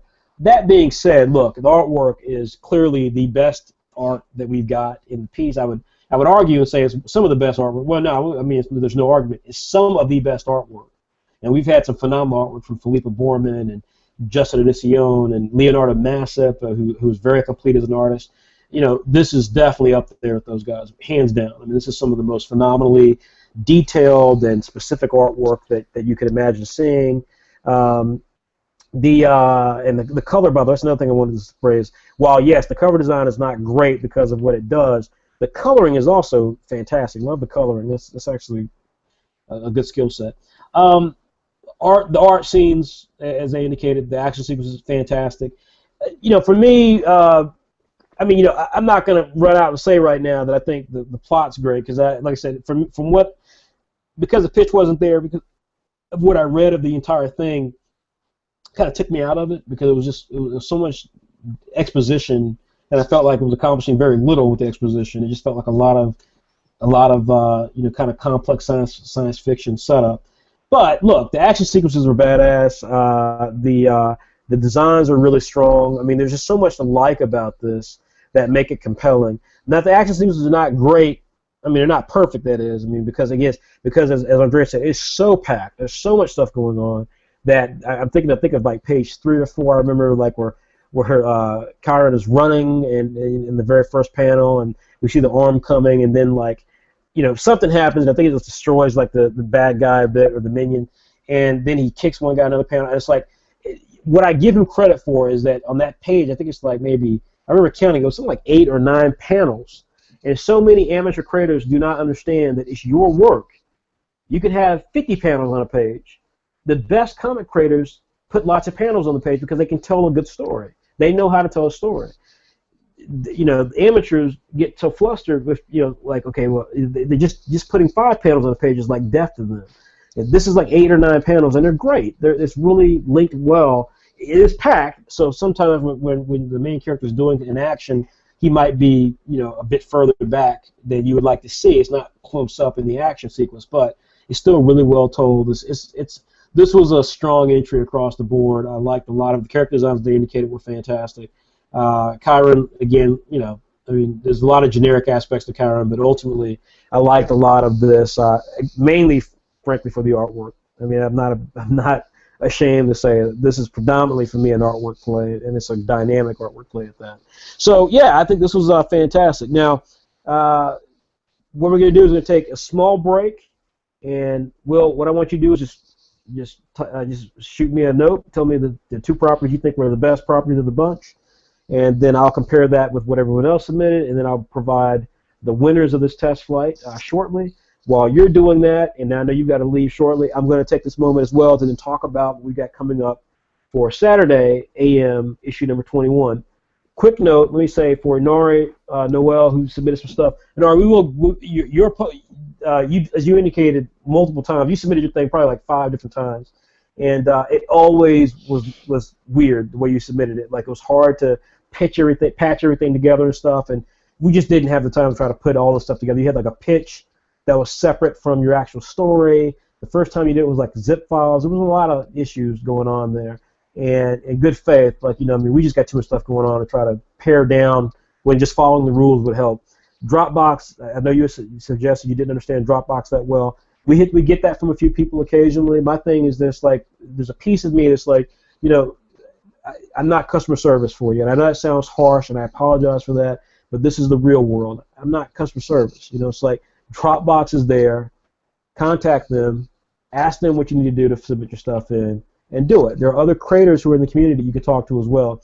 But it was like, I think, a good week where you submitted some different things. It was really difficult to, in good faith, try to take time out of our schedule. We did it for anybody else to put your presentation together for you. That just seemed to be a bit much when you maybe in your first time, but it's like, put the effort in, because if we were to move on with your work in the future and do something with you in the future, our expectations are you're going to put the work in. We can't hold your hand through the process. And so that's the only thing I would say to that. That being said, though, the stuff I saw, was interesting, so we certainly are going to talk about it. But but at this point, we just couldn't do it for this particular episode. And I would say this, I've said this before in previous test flights. So if you're new and you've never seen these test flights, what I just said to Inari is I say it literally every single time. Every single time I say this, I'm like, we are not here to walk you through the process. You've got to have, there's a certain level that you're being judged on, which includes your ability to be self-sufficient, your ability to be dynamic in your thought process, that you can figure things out. Because if we've got to walk you through the process, then at that point, then there's a certain ownership we feel like we have in what you're doing. And all of our creators own their own properties, they own their work, so we're here to guide. We're not here to be the to be the literal leaders of what you're doing. If we're at that stage of the game, then it's a relationship that's not the relationship that we want to have. So that's that. Hopefully, this won't be an issue the next time. But like I said, we've had this happen every single test flight with at least one person. So I'm confident it will be. Hopefully, everyone in the group will take it upon themselves to work with each other to communicate the ideas. And I know everyone does that well, particularly when it comes to where to submit, the info at Saturday-AM, things like that. Let me say that, coming up with issue 21, when we return, it's going to be a big issue. Saturday AM is going to return with brand new Apple Black. So if you did read Apple Black Volume 1, then you're going to love where Apple Black continues in issue 21 of Saturday AM. You're also going to love the continuation of Comatose, Saigami, and some new properties that we'll be debuting, which we're not going to discuss those yet. Here's a work in progress of the cover. You can see just how dynamic and different the art will look for our brand new cover. We've got some excellent interviews coming up.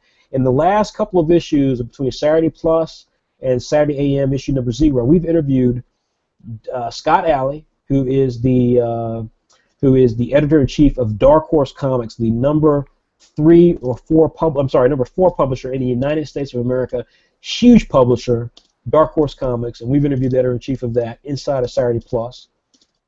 We interviewed Rafer Roberts, who's a fantastic up-and-coming independent comics creator. And we've got some interviews coming up soon. We have an interview coming up with Mei Xing, who does a really popular webcomic called E-Depth Angel. We've got some interviews coming up from video game developers, from musicians, from all sorts of creative folks. So there are lots of reasons to read Saturday AM. There's lots of reasons to support my footprint, because we support digital creators. From projects like the Pilot Manga, where we support amateur up-and-coming creators who wish to have their work seen, who wish to have a chance to actually create content, as we try to support those creators with these test flights that we do. We also support the creators who are established but have not broken through, like White Manga or Andrea Voros. And so now, not only does White have a book that's killing it, that's doing fantastic sales-wise, White's making great money thanks to your support of his book that was made possible by Saturday AM. But Saigami's coming next. That's the next Saturday Tank we're going to do, and that's going to debut in February 15th, or thereabouts around that time period, so right near Valentine's Day. And you're going to have a chance to check that out. And here is the mock-up cover. It's not the complete official cover yet, but it is the mock-up cover that will be for Saigami.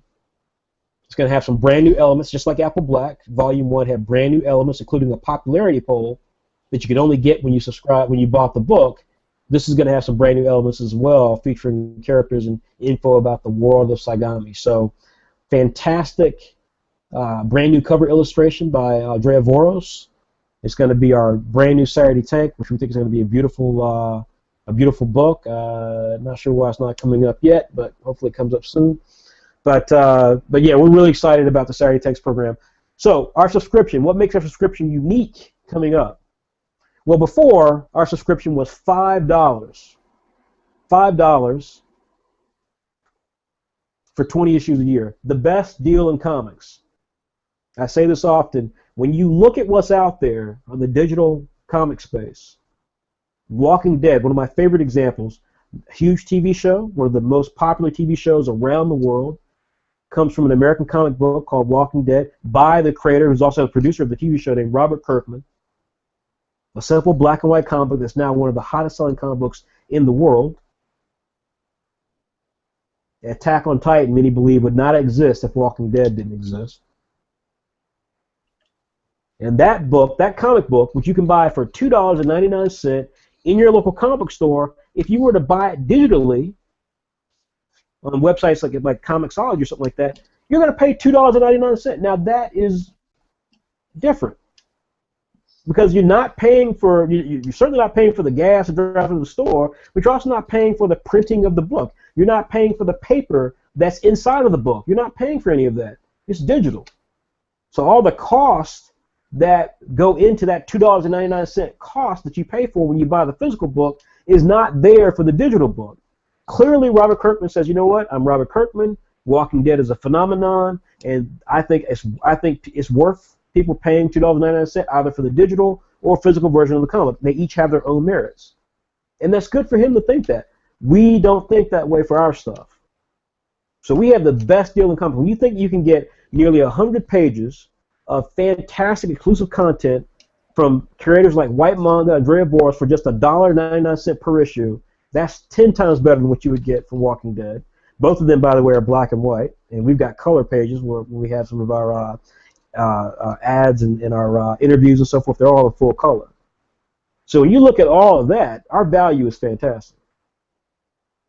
But then when you think about all you have to do is subscribe, you pay $5, you're guaranteed to get 20 issues.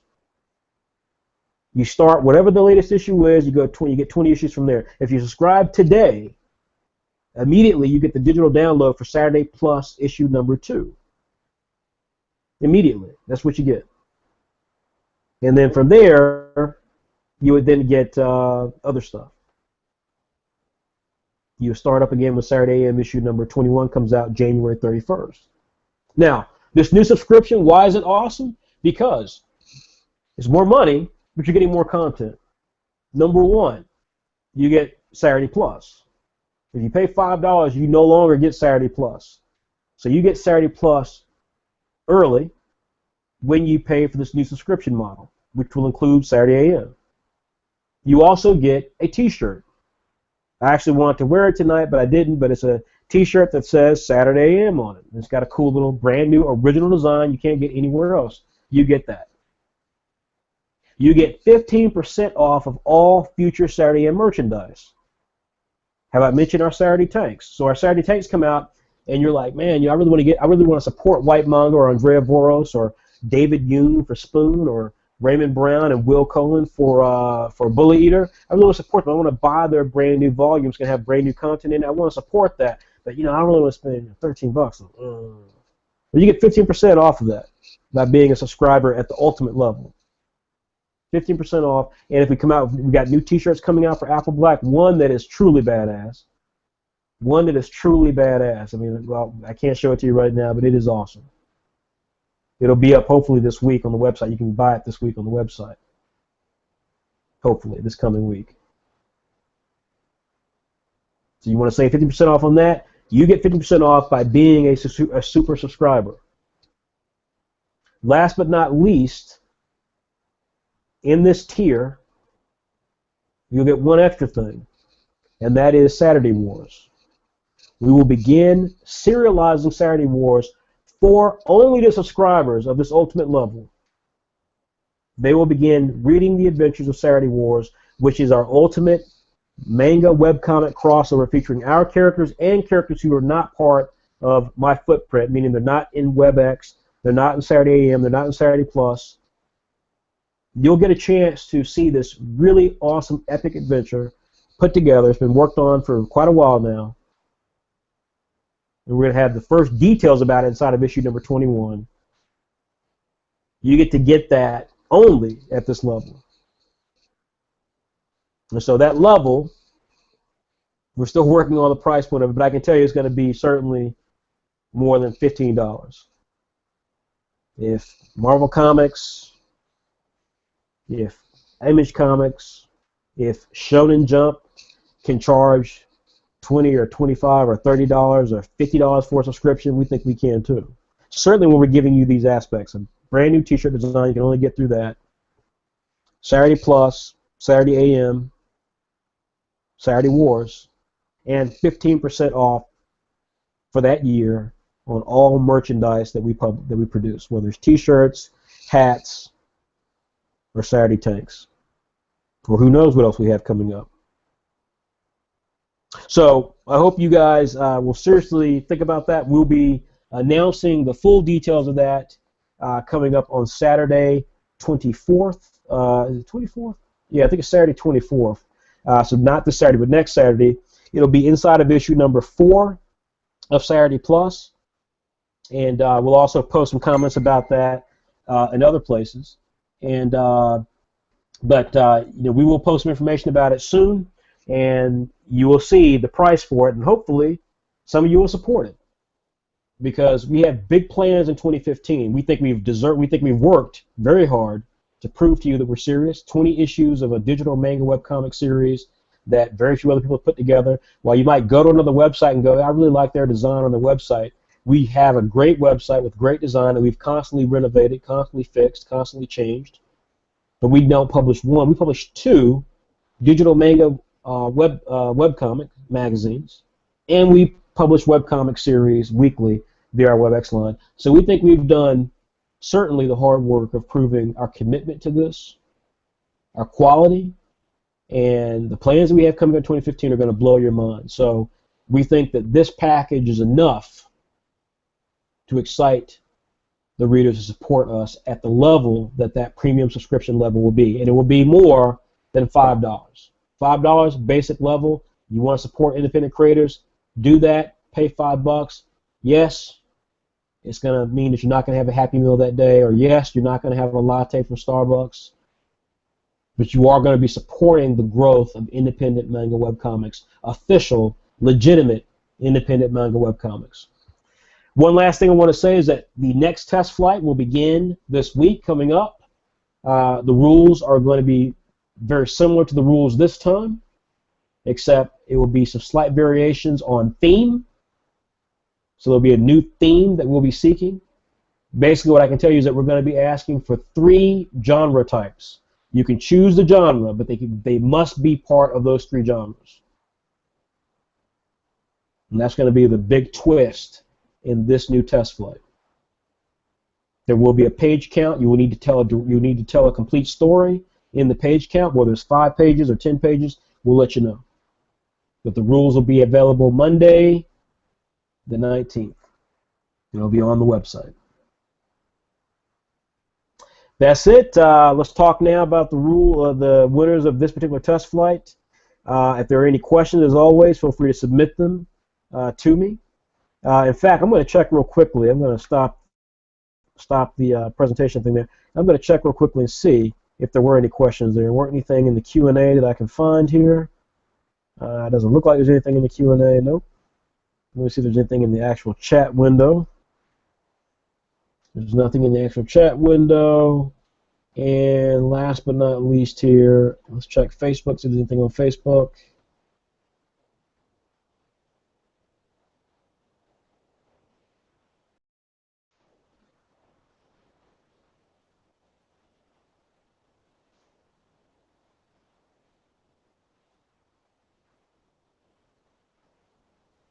That's right. That's right, Alvaro. The famous latte from Starbucks. You got it, buddy. And Trey Delvon said he actually did use the Celtics to work on his piece. So that's great.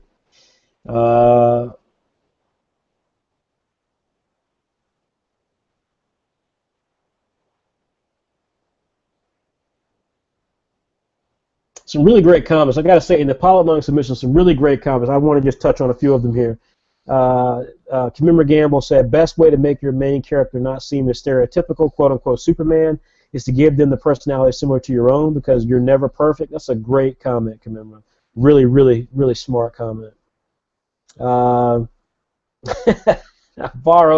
says, let's count how many times Frederick says, let's see. Let's see, Varro. 30? Commemorative Gamble also says wrestling. Hajime no Ippo, which was the boxing title I couldn't remember. It's not about wrestling, but a good manga about boxing, so maybe that's something for the creator to look into. Very good. Let's see here. There was one other comment. Tiana, always a lady, posted that she wishes everybody success, is rooting for everybody's success. Ken Shaw said, when they start talking about my entry, everything goes wrong. That's not true, Ken Shaw. We liked your entry. And again, Alvaro really enjoyed the talk about the latte. Let's see here. Let's see what we got here. We have one more thing here. Ching Zhong had laughed about my comment on the what you call it thing for President of the Underworld. There's a comment, by the way, if you're new to Saturday to the Pilot Manga and you've posted artwork, please read the rules.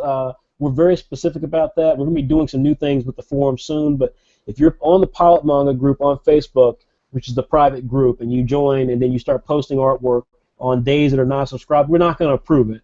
And also, if you're using this as an ad vehicle for your services, we're probably not going to approve that either. So there are a couple people who are sitting out there who've got pending posts. I don't, the bottom line is like, that's just not, those aren't the things that are there. So make sure you read the rules, because that's, as I indicated earlier with Amari, that's frustrating when you join the group and it's like, you've gone through the process of joining the group, but then you don't actually read the rules in the group, and you start doing things that are not actually part of the group. That's frustrating, because that's not the point of the group, frankly. So that is essentially that. Let's there's no more comments that I can see, so let's get with it.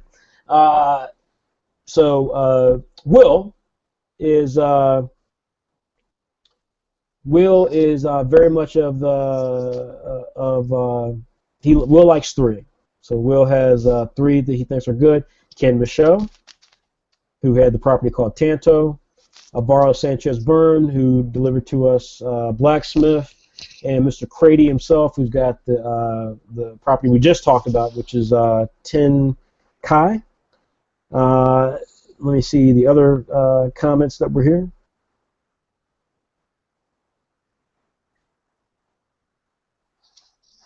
Oh man, big ups to Trey Mack for being one of the only people who actually write and submit something in. Yeah, absolutely. Special Yeah, mention, because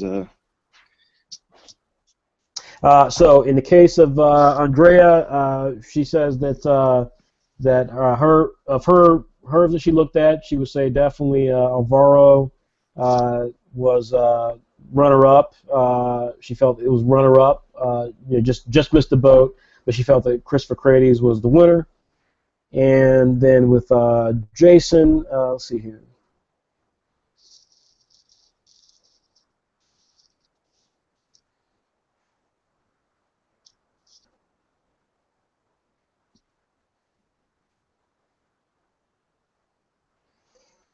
Okay, Jason actually, in his thing, he basically didn't go into that sort of detail. He did suggest that there was some property he thought were really strong.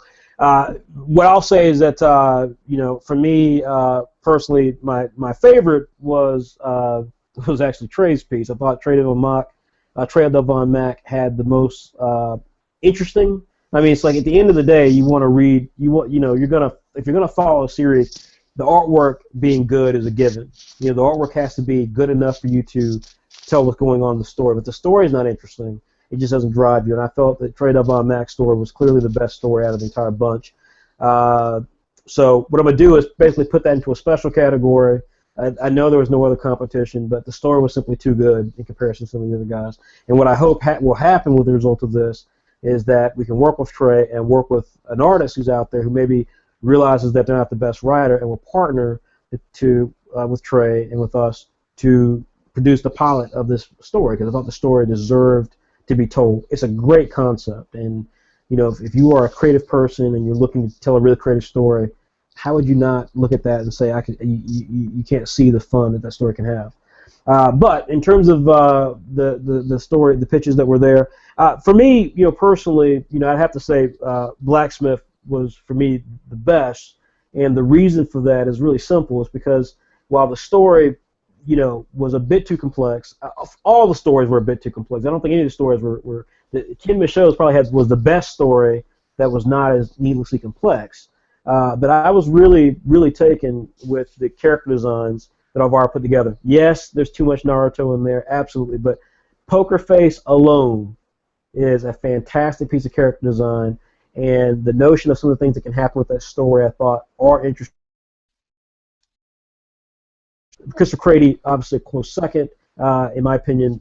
Beautiful artwork, absolutely fantastic artwork. Again, a bit of hard sci-fi, a bit as much confusion is going on with some of the art because there's so much stuff happening on a page. I felt the same thing with the story. I felt literally the exact same thing with the story. There's just so much stuff going on.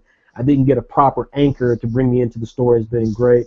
But those two definitely are equal in terms of their problems and their positives. I also have to give a special mention to Ken Michaud's Tanto. This has real serious potential. Real serious potential. This could be a really dynamite story. Seriously. I mean, it's that good to be a dynamite story. And so the challenge with it, just like as with Blacksmith, is, seeing where the story can go once the creators had time to kind of dial it back a bit and focus on telling a more interesting story, getting into the characters a bit more. Same thing with Explosion Joe. Those two are kind of my runners-up in this whole thing because the potential is really there for both of those series, but there needs to be a bit more dynamic put into the story that they want to tell and what could actually apply. So here's what that means. What this means is that we're going to work specifically with Alvaro, Trey, and Christopher to produce pilot manga versions of their work. We're going to issue challenges to Allende Hall and Ken Michaud on things we'd like to see them improve for their works. Should they meet the objectives of what we've asked them to do, then we will move those series up to produce as well as pilot mangas within Saturday AM, Saturday Plus, or WebX. So for right now, those are the main series that we're willing to go with. Again, remember, the entire point of this particular test flight was that everybody has a chance to be published because we're basically going to publish anything as long as it's good. And the series that aren't in that mix right now only missed the boat for specific reasons. In this case, the art for Mechanical Over Limit by Ahmad, it's just not polished enough yet. Same with Campione, if I'm pronouncing it correctly. That one, the art has real opportunities. In fact, let me just come up real quickly. Andrea had posted a comment about it, which I didn't read, and that was my fault. But Andrea actually did have a comment about that, and she echoed the same things I was talking about the problem that the art has for the story, given the fact it's such a great story, because it's probably one of my second favorite stories outside of Trey's in the group. I mean, I was really proud that Changemeyer wanted to tell that story. She says, I bet it'd be useful if I had knowledge about pro wrestling, but since I'm an absolute noob in this topic, it's kind of hard to say anything useful. I had a sort of a feeling that the comic is based on a true story and existing characters, but I'm not sure about that. There isn't really a big story behind it, it's just a match, but it was a nice way of doing things that made the narrators tell the events and didn't make your characters go into blabbering and then putting thought bubbles on every single panel. A sport manga's strongest point is its dynamic. Without that, it'll become forced and less entertaining. In this case, I felt your pages lacked the needed dynamic and the right anatomy, and the action did not feel intense enough, but instead kind of dull and stiff. I'd recommend to use reference pictures of actual sport moves and try to work on these. And that, in a nutshell, is why that property, and you can make the same case for Ahmad's piece and Sandino's piece with Shirome, why they didn't advance. When your art is just not complete enough, you lose the ability to actually draw the reader in, and that's the problem there. Again, in the case of Changemeyer McLean, we're talking about a really strong story concept. There's work to be done with Ahmad's piece, even though it's got a cool Dexter laboratory vibe. There's work to be done with Sandino's piece, which It's got a really strong story. They're getting gates to unlock around. They're on a quest to unlock all the gates with these keys. Really cool story concept. But when you pair that with artwork that's just unfortunately too amateurish to actually convey the action seriously enough for people to get excited about it, then for us as publishers, we can't get behind that. And that's the only issue with those pieces of content. In the case of Chulu, I already mentioned earlier, we're working on his tattoo piece with him. Hopefully that'll be published with Saturday Plus soon, but that was by far better than this one, which I didn't see the uniqueness of this at all.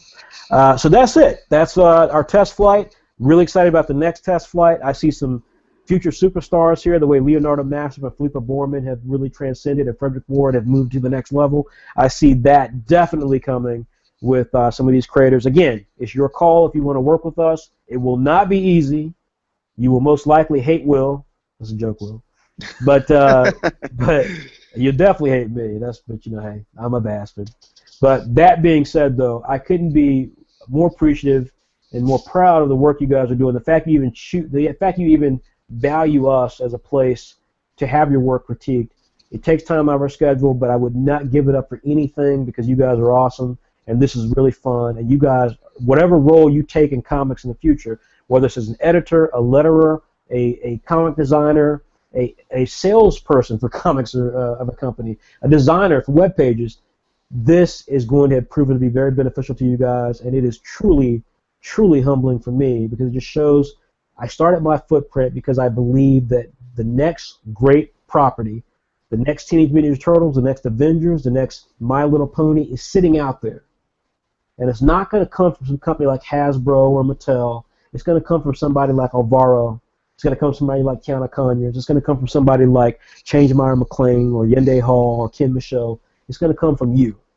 And that's why we started this. And when we do these test flights, we get to see all of your ideas and get to see all the unique things you guys are capable of doing, the goods and the bads. It really, really makes you, it inspires you to realize how awesome the human spirit is when it comes to creativity. It's what defines human existence, is great creativity, and you guys are walking examples of that. So thank you for watching this. Thank you for submitting your test flights. Get ready, because coming Monday, the new test flight starts, and it's going to be awesome, and I can't wait to see what you guys do when we come up with the new genre format and what you guys do in those genres. Thanks, everybody. Will, any final words? No, you got it. All right, guys, please pay attention on Monday. Not only will there be the new rules, but we will start to have even more information about the new subscription model, and hopefully, again, you guys will be supporting that, supporting our creators. You're going to love that new subscription, and you're going to love Saturday Wars when you see the new artwork that we've got with it. Awesome. Take care, guys. Thanks again for tuning in to Saturday Q&A. We will be back with new episodes of Saturday Q&A. We've got some big-time people we're going to be interviewing in Saturday Q&A. So if you enjoy this type of conversation, you know I keep it real, then you will love who we have coming up in the future and love those discussions. And eventually, one day, we will have actual staff that will enable us to actually have video that will mean it'll actually look really good. You can actually watch me bumbling through questions like, you know, what made you decide to be a comic artist? You can't imagine how awesome that'll be when you can actually see me sitting on a throw pillow having that discussion. All right, so that's it. Thanks, everybody. Talk to you later.